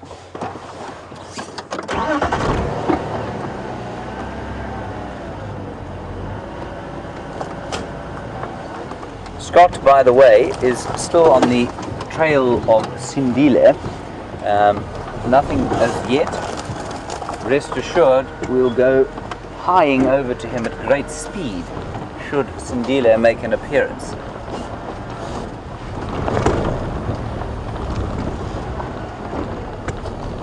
That was magnificent. I really enjoyed that.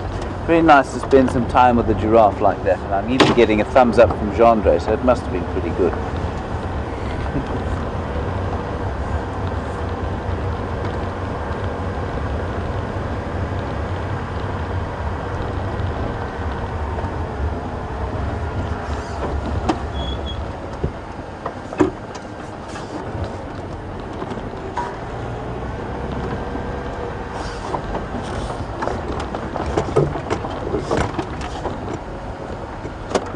There's a spur fowl over there. Quickly, man, it's running away. Well done. So that's called a Natal spur fowl, and I've stopped to look at it because it's not very rare, but it's not particularly common either.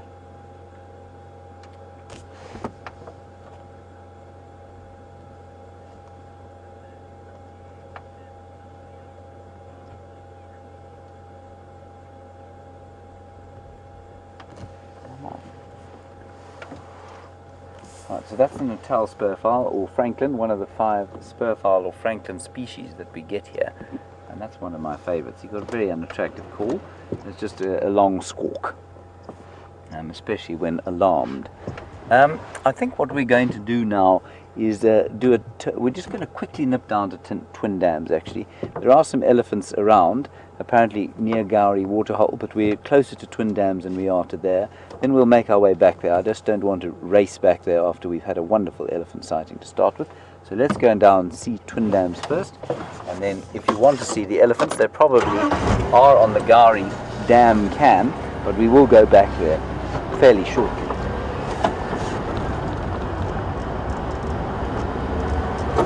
There we go, Natal Franklin, high speed.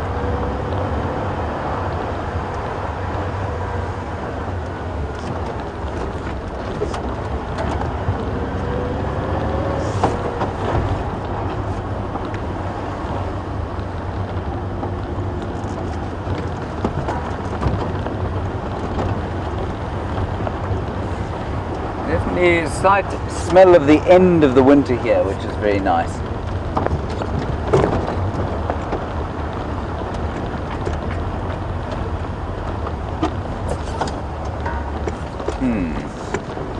So, while we're driving along here, sorry, there's something being dragged along the road here. I think it's a stick. See that, John Ray? No, it's a tail. While we're driving along, Claudia has an interesting question. Claudia, you want to know, I know you're from Florida, and I think this might be the first time we've heard from you, which is marvelous. So thank you if it is, and if it isn't, I shall chastise myself thoroughly for not remembering that you've been with us before. But you want to know, when a giraffe gets cold, do they lie down and die, or do they get taken out by a predator? I'm afraid almost universally the latter. Very little dies of old age out here, and Andre is pointing frantically at the road.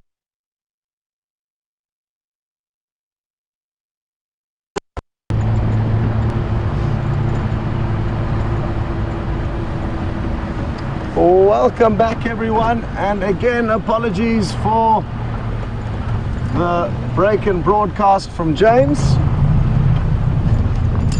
but you've joined at a good time. I've just got back onto the vehicle. I've spent some time on foot and eventually found some tracks. I think they're of Shadow, not of her cub Sindile. His tracks are slightly bigger than hers, and they veered off in the same direction we're going in, and I'm hoping they're either going to pop out onto this road somewhere up ahead. Failing that, we will stop and listen and investigate further, but there is a leopard moving somewhere in this area.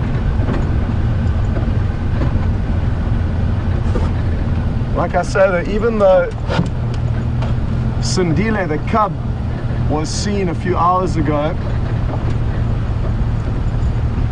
his mother may have left him to go hunting again, and I think those are whose tracks we are following.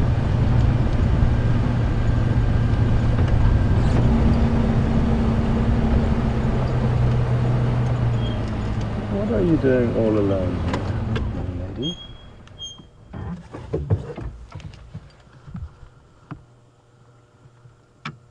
Not to worry, she's not alone. I've just seen a few more moving further into the bush. You can see they're already starting to show signs of pregnancy. And they were mating in May during their rutting period, and will in all likelihood give birth around November.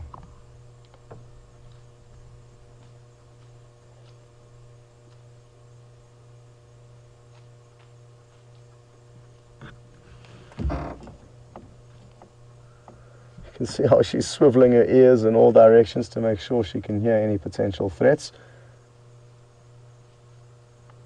But she's obviously feeling safe now. I'm happy to continue. The fact that there are leopard tracks heading into this area makes me inclined to want to stop here for a few moments. They weren't heading in this... Ooh, that's the noise we wanted to hear. You may have heard a sharp bark or snort. And that was the alarm call from one impala, so I can't see one other. Why did it let off that alarm call?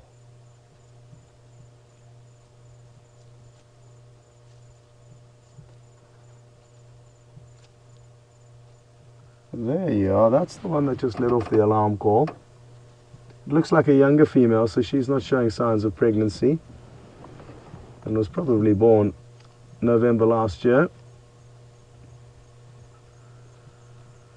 Well, the fact that they did let off an alarm call may mean they were spooked earlier by this leopard that moved through the area, or they may just be picking up gentle whiffs of her smell.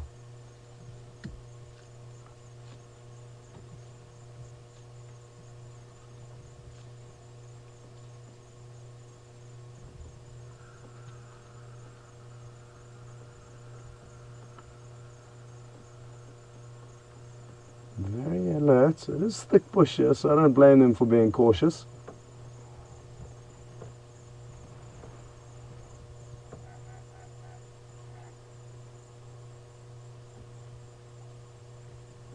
Come on, Shadow, you can pop your head out now at any moment. It would be a very pleasant surprise. Or Sindile. Imagine if we got to see Sindile making his first decent-sized kill.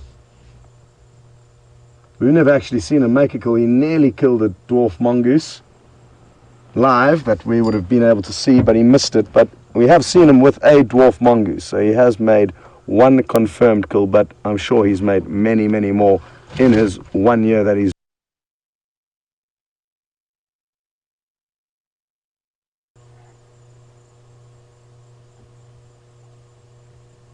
Come on, Shadow, you can pop your head out now at any moment. It would be a very pleasant surprise.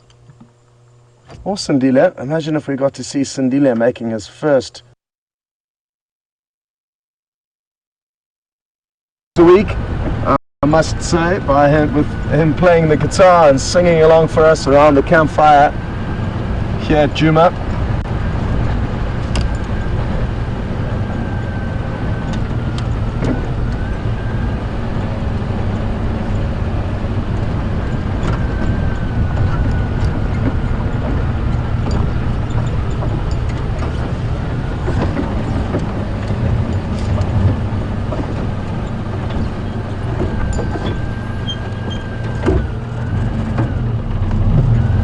No sign of the leopard yet, but what I'm going to do is I'm just going to creep up to our northern boundary here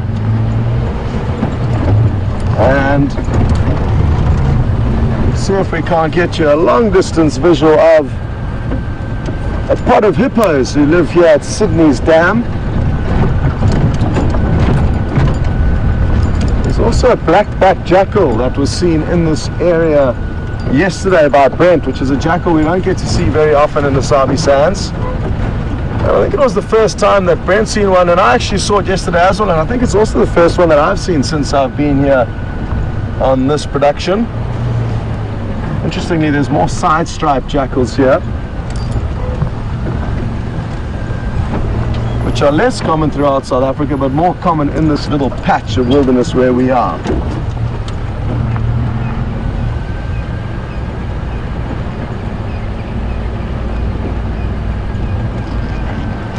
Okay, well, I think we could be in luck. There are going to be long distance views.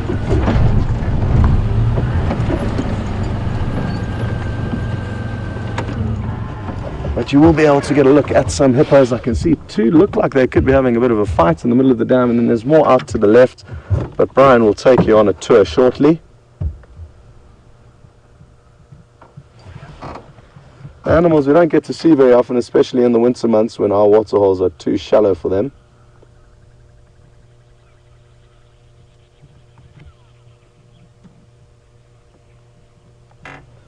You can see there's two youngsters on the water's edge and then a few slightly larger ones lying down up on the bank.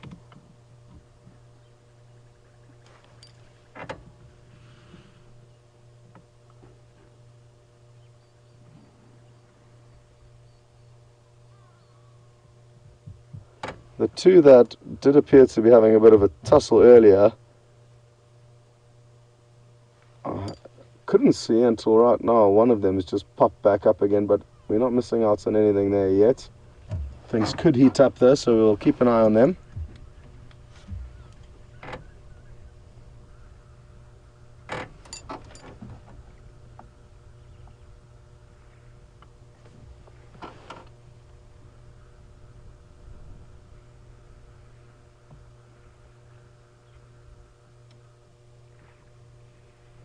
Oh, there they go. They're warming up again here.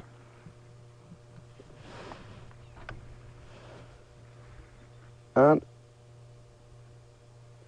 just got a question through from JJ. And JJ has heard that sometimes hippo will come to the rescue and help animals that are fleeing predators by either chasing away the predators or even help carry impala or wildebeest or whatever it is that's run into the water to escape their predators. And I have heard the same thing, JJ. They certainly can do that. But in the same breath, I've seen a hippo chase a buffalo out of a waterhole that was being hunted by lions. I thought it was coming to save the day and chase the lions off, but it didn't. It chased the buffalo back out the water straight into the lions.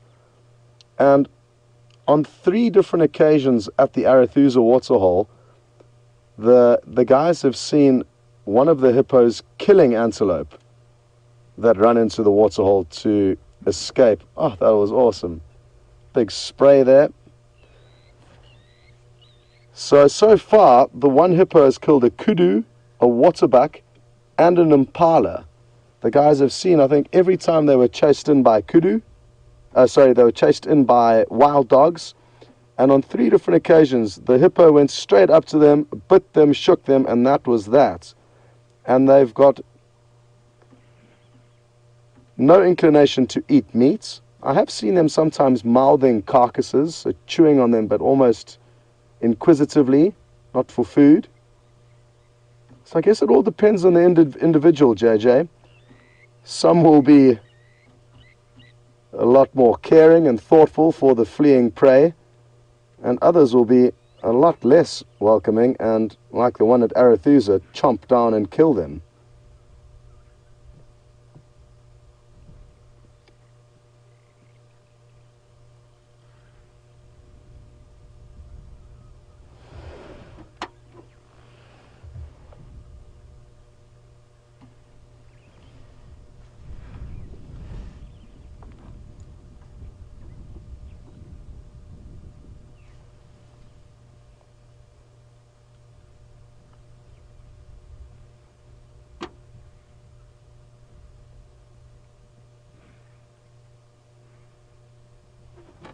Well, it looks like the 2 youngsters that were up and about have now joined the huddle and are enjoying just basking in this late afternoon light. During the winter months when it's not so hot, it's not uncommon to see them lying out on the banks during the day, but usually they are in the water because their skin is very sensitive. Anyway, there's not much more to see here, so we are going to continue, but before we do, we're going to send you straight across to James at another waterhole.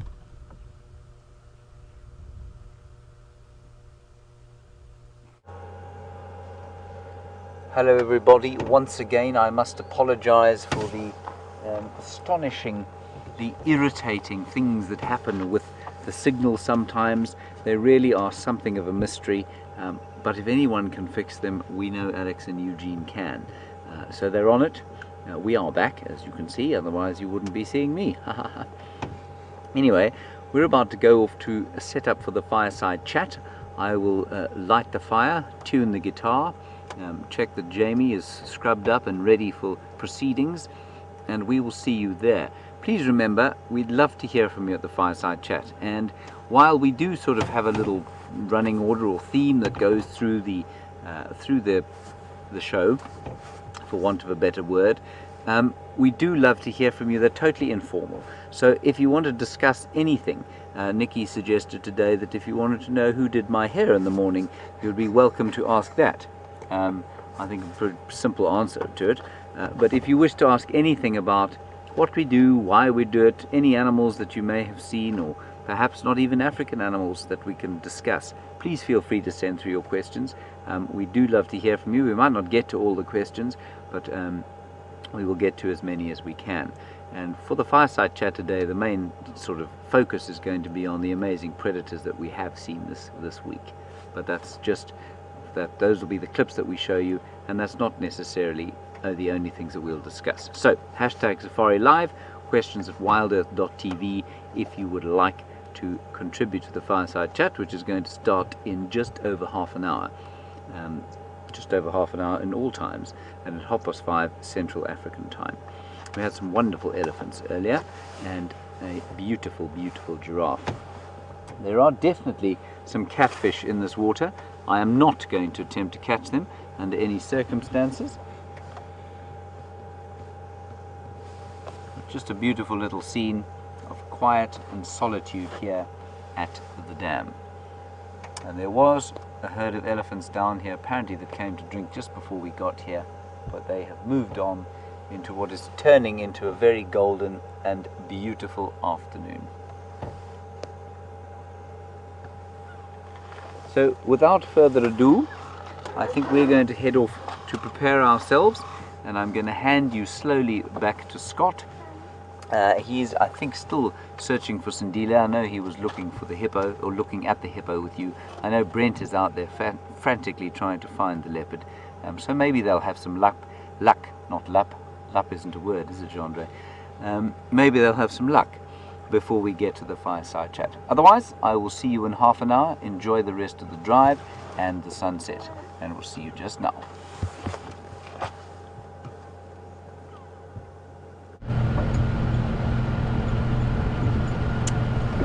So we've decided to drive back down the same road that took us to the hippopotamus, in the hope that something may have changed here. For all we know, the leopard could have been walking through the block, had yet to reach this road, but is now on it, walking towards us around the next corner. Come on, please.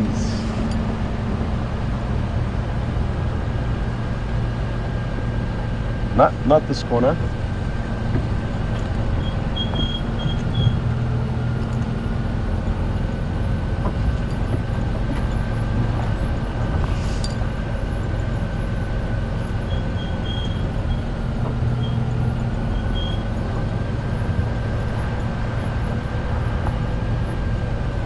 Now, the impala that we saw earlier were a little bit nervous, and I mentioned that they could potentially be getting a faint smell from the leopard, or they may have been spooked by it a little bit earlier. And Gerard's just sent through a question asking if the impala and other antelope will smell the scent marks of lion and leopard. And yes, they will be able to smell them. The scent mark of a leopard is can even be smelt by us as humans who've got very poor smell. It smells like buttered popcorn. It's a very strong scent.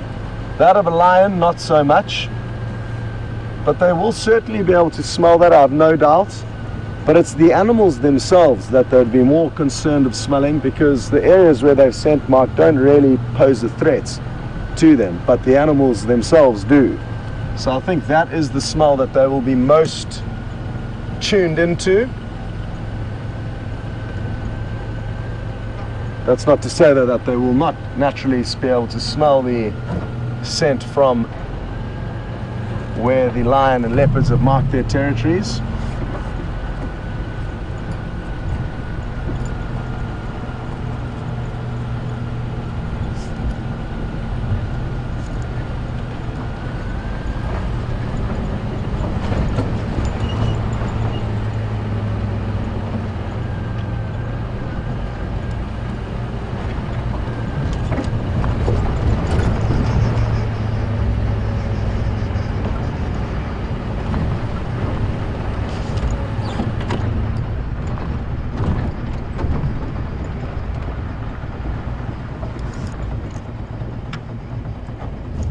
got a interesting question through from Pamela, who thinks she's imagining things out here by the bush becoming greener. And yes, I think you could very well be imagining things, Pamela. There's a whole lot of impala running across the road here. I don't think they're running away from anything, but it'll be a good opportunity for Brian to swoop in.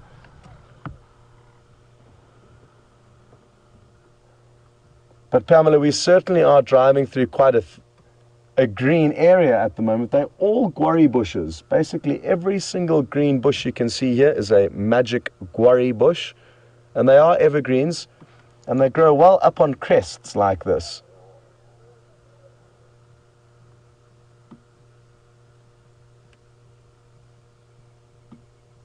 Just heard some crazy audio.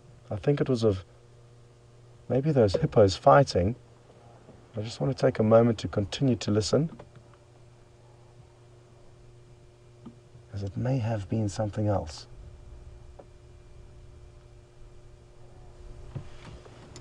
Even though we're about 3/4 of a mile away from that waterhole now, we can still easily hear the audio of the hippos.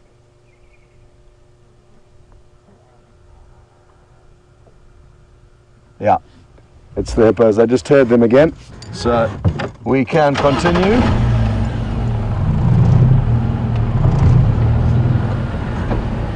So Pamela, you were certainly right. In this specific area, it is much greener than other parts of the reserve. But we need the first rains to come in October or November before we start seeing any more greenery being added to whatever remains here now.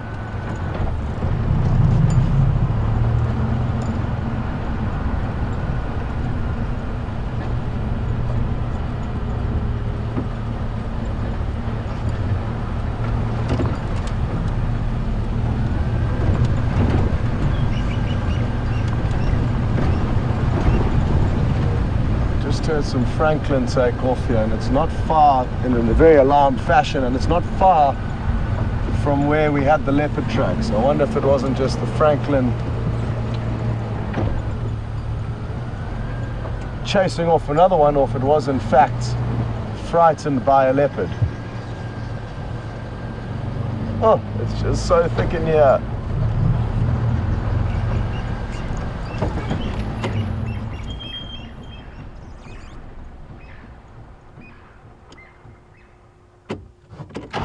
Now more of them. You may have just heard the end of that. Things are looking good. That's a good sign. It's just so thick in here. How are we going to get in?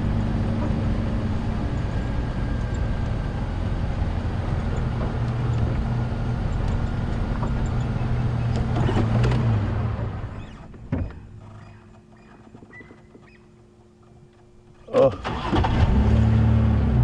this is tough. I want to try and drive in here quickly, but it is so thick. Let's see if we can find a little gap to weasel our way in here.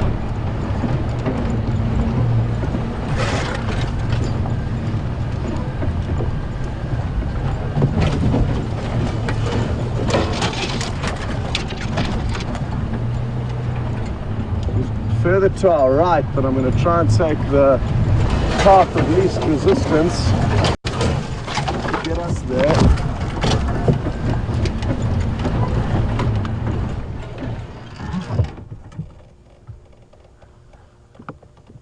You can just stop and listen again. It's too thick to continue driving, but at least there is a good reason to get excited. There could be a leopard here. It could be something else, a smaller predator. But while we stop and listen, we can answer a question from Margaret. And earlier I was discussing how Shadow will move Sindile into an area where she would like to hunt, and then she'll go off alone and hunt for the two of them. And once she's caught something, she'll move back, collect him, and allow him to feed on her kill. And Margaret is interested to know, how much longer will she feed him for? Now, in all likelihood, about another 6 months, anywhere from 18 months to 2 years of age, a leopardess may start booting a youngster out of her care, not out of her territory, and naturally the youngsters, male or female, will still tag along where they can, and they'll smell and find their mothers with her own kills, which she will be reluctant to let them feed on, but she will allow it. So they're not going to have a massive fight over it, but she's not going to go and call them, most certainly. If anything, she's going to try and hide her kills away from her cubs, because she's going to be focusing on raising the next litter. So as soon as she starts to kick out Sindile, she's going to come into season at a very similar time, and we can expect her to mate in as short as 3 months, about 100 to 110 days after she's mated, she'll give birth. So she's got that short 3-month window, basically, where she really needs to build up strength so that she can also look after the next litter of cubs that will get born, hopefully shortly after Sindile gets moved out. But I have seen leopards as old as 2.5 years still feeding with their mothers.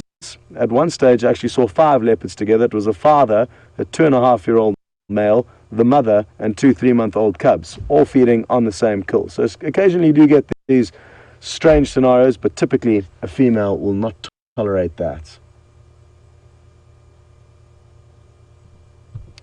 It's incredible how quiet the bush can go all of a sudden, and even though that Franklin was really not happy about something earlier, all is peaceful and quiet now.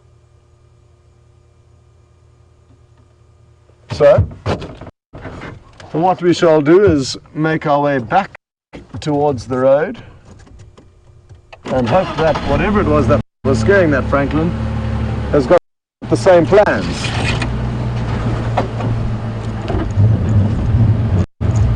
Because in this thick bush we're really going to battle to search in the vehicle.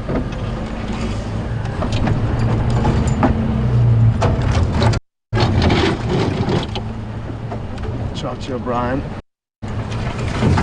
These are nasty little thorns.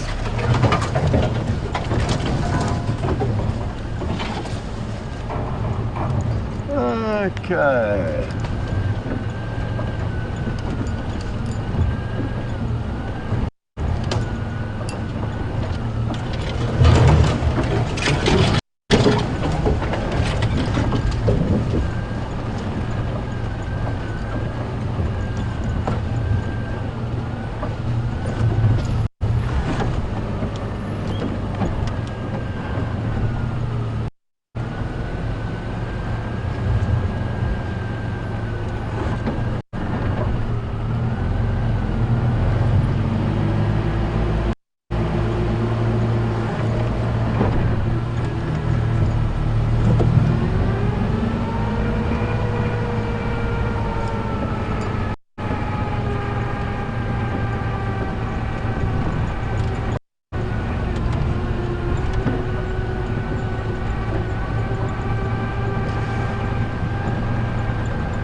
We need Jamie here. She's got some serious ability of finding Shadow and Sindile. She's had some wonderful sightings of the 2 of them so far, all of them located by herself.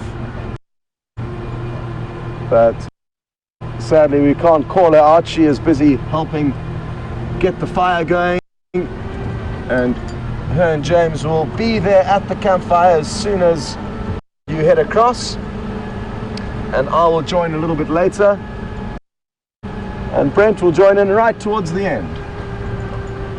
So it'll be great to have all 4 of us up there. It probably won't happen again for some time. It's through default that all 4 of us are here at the moment. We're busy trying to fit onto our official work schedules and leave rosters, which will mean there'll be 3 of us here at any given time, not 4.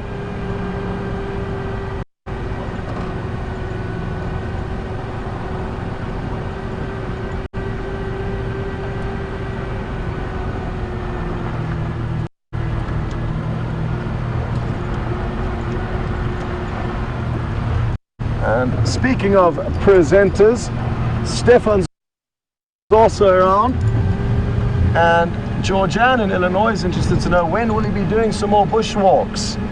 I'm not too sure, Georgianne, but it certainly is in the pipeline, so it will happen. I just can't tell you exactly when, and I really am excited for it to get up and running. It's such an awesome way to explore the bush, and to add to the current show, it just adds another element, something a little bit different. So we just have to be patient. There's a lot going on at the moment, and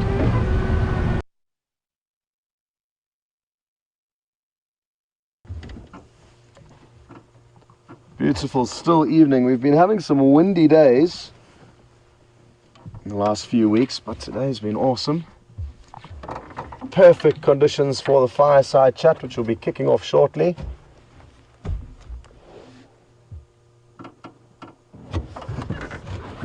Okay.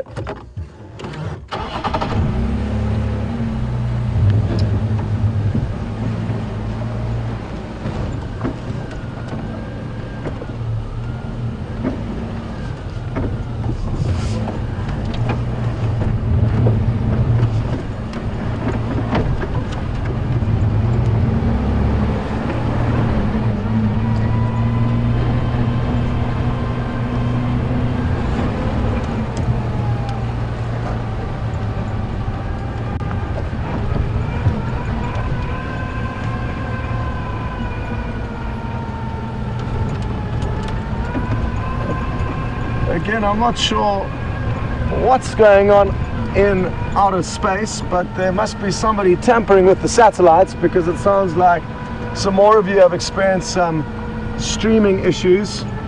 And I was told right when I was talking about Steph, not to worry, he is perfectly okay. And last time I saw him, he had a very big smile on his face. So he's okay, and we were just chatting about him because Georgianne in Illinois would like to know if he's going to be doing any more bushwalks. And yes, he certainly will. Hopefully all of us will be getting involved in the bushwalks. Jamie's also fully qualified to lead walks. But it's something that is in the pipeline. It's not, there's no dates that have been confirmed for when it's going to be up and running again. But certainly an exciting prospect to look forward to.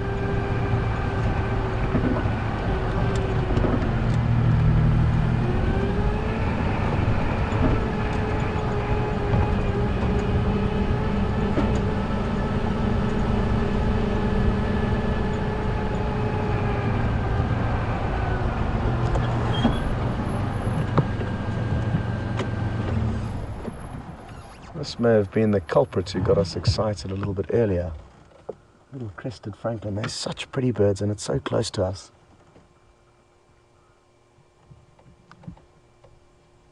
Getting in a few last-minute snacks before bedtime. What a great view.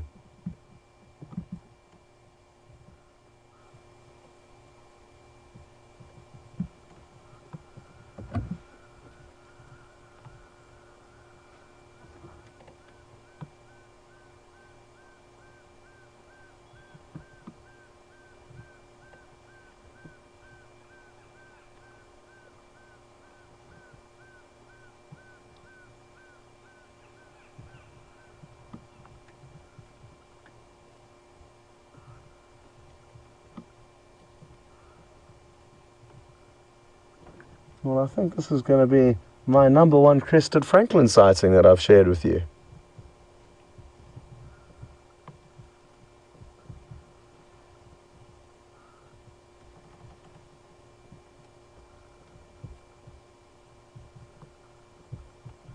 They usually move around in small coveys, so it's interesting that this one's all alone.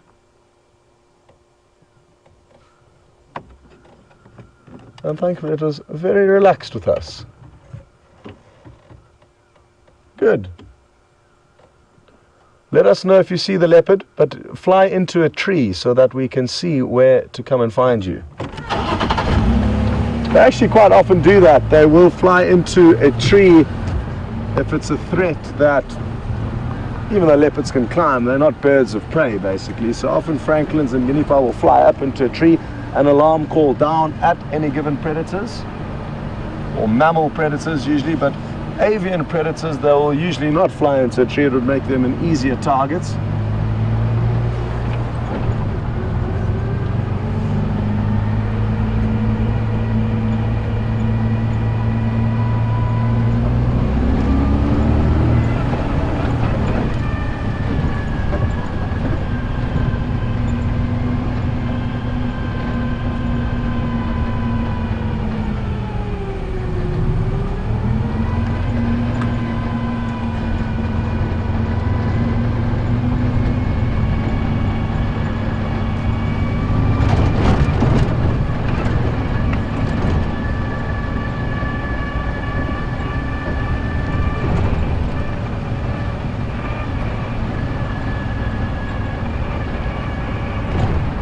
Tracks we had earlier, I'll show you exactly where they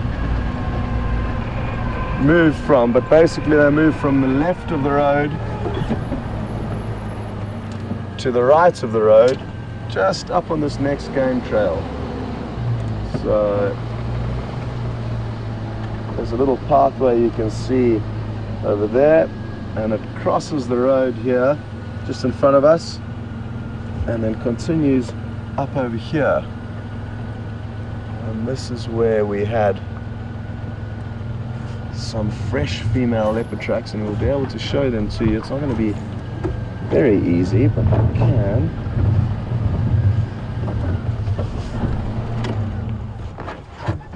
Just over my right shoulder here we can see a number of different tracks. There's hyena, that's a hyena over there. This is actually quite nice because you can compare. Oh, it's so difficult in this light, but basically this track that I'm covering with my finger now is a hyena track, and the one on the left is the leopard. And if Brian just continues zooming up in the direction, I think there might be a clearer leopard track. Oh no, that's a hyena, that's my footprint, and then there's the leopard. So me, hyena, leopard. In this flat light it's difficult to see the three lobes on the back pad of the leopard's track. The hyena only has two, and it's very angular. It's not kind of perpendicular with the direction the animal's heading in. And the toes are also very different of the hyena, but again, in this substrate it's not easy to show you. The tracks do look quite fresh, I'm guessing from sometime during the day.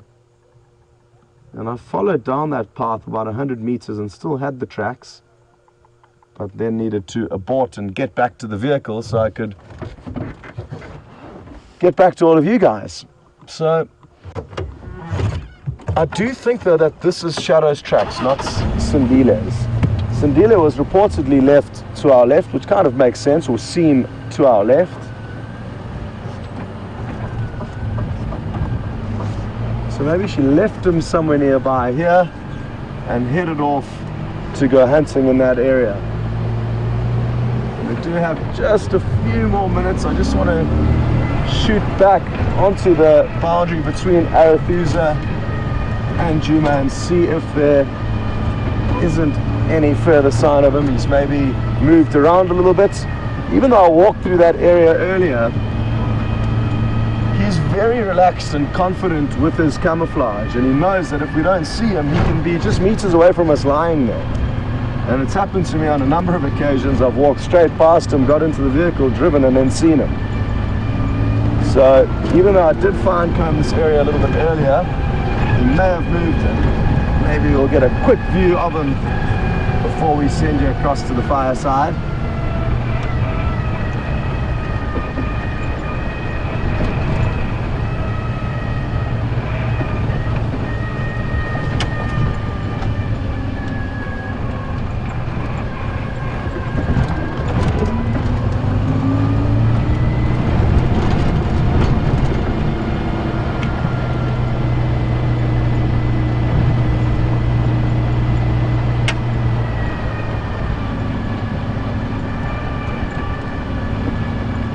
Well, we've seen lion today, we're searching for leopard now, and Jamie has just asked if we see any cheetah here.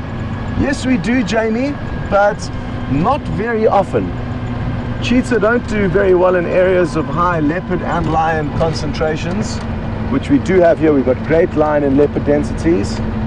And it's also very thick bush, which isn't suited to a cheetah's hunting style. They like large open clearings where they can utilize their incredible speed. They are, you remember, the fastest mammal on earth. And this thick bush isn't well suited to their needs. So we do get them here occasionally.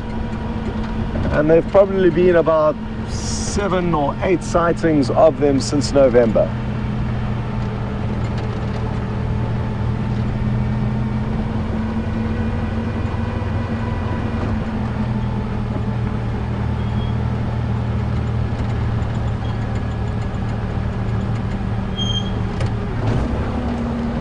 Of doing is trying to find a nice little spot to watch the sun go down. I don't know if we are in the best area, but let's.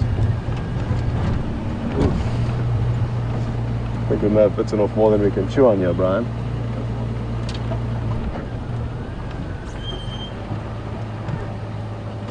Okay, well, Brian's happy to have a go at it. Just gonna have to level off the camera because I've parked on a funny angle.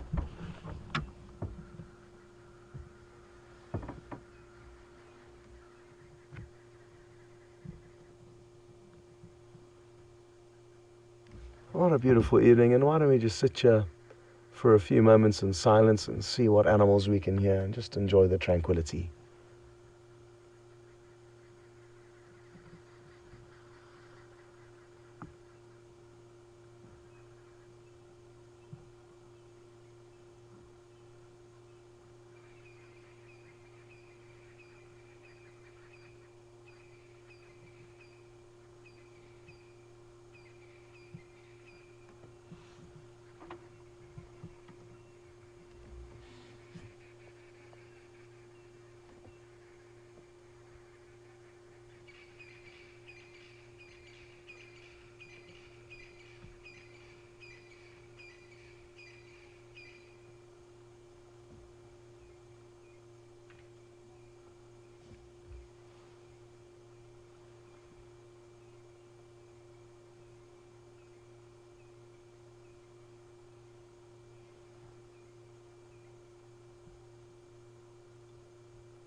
Well, it was mainly Franklin that decided to sing along for us there.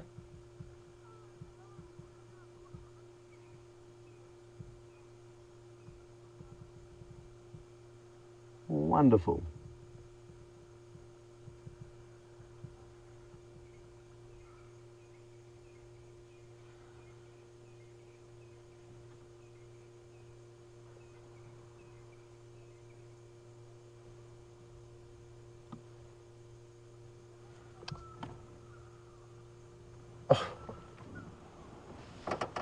There's some fish eagles calling now, but I think it's too far off for you to hear. I can only hear it very faintly. But they are very vocal at this time of the year, the fish eagles.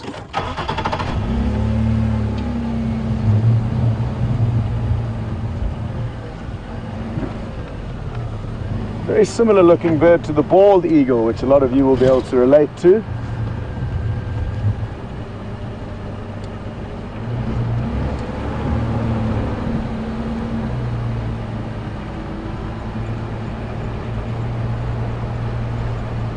What I'm going to do is I'm going to be a little bit naughty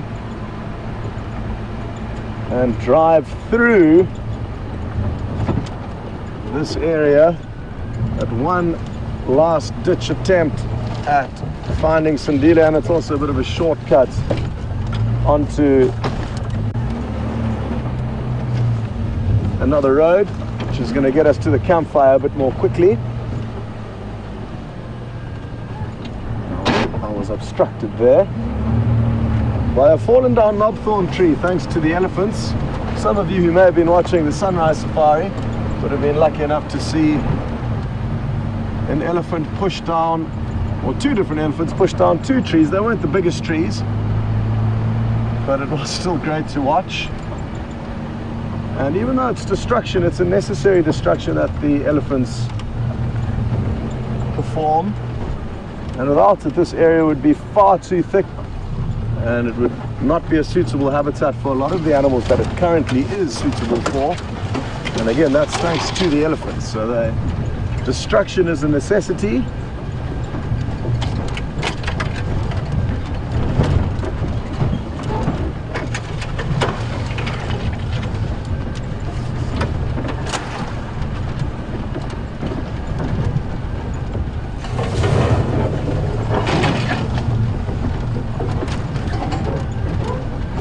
My plan to just sneak through here was a good theory, but it's proving to be a little bit more difficult than I expected.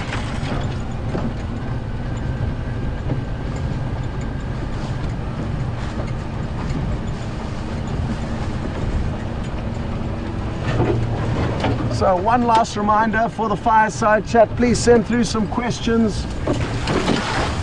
Anything you would like to know about us, it's worth sending through. It may not be answered, but feel free to ask something a little bit different this evening, not necessarily related to what we've been seeing or doing like we do on Drive. And we will also be showing you some wonderful, wonderful clips. We've had an awesome week in terms of highlights and different things going on.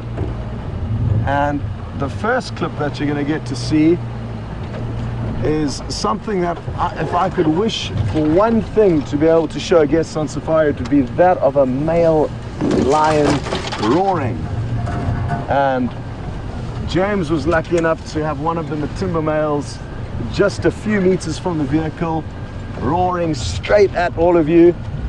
And that's going to be the first clip you see, and you'll actually see that just before you meet up with Jamie and James.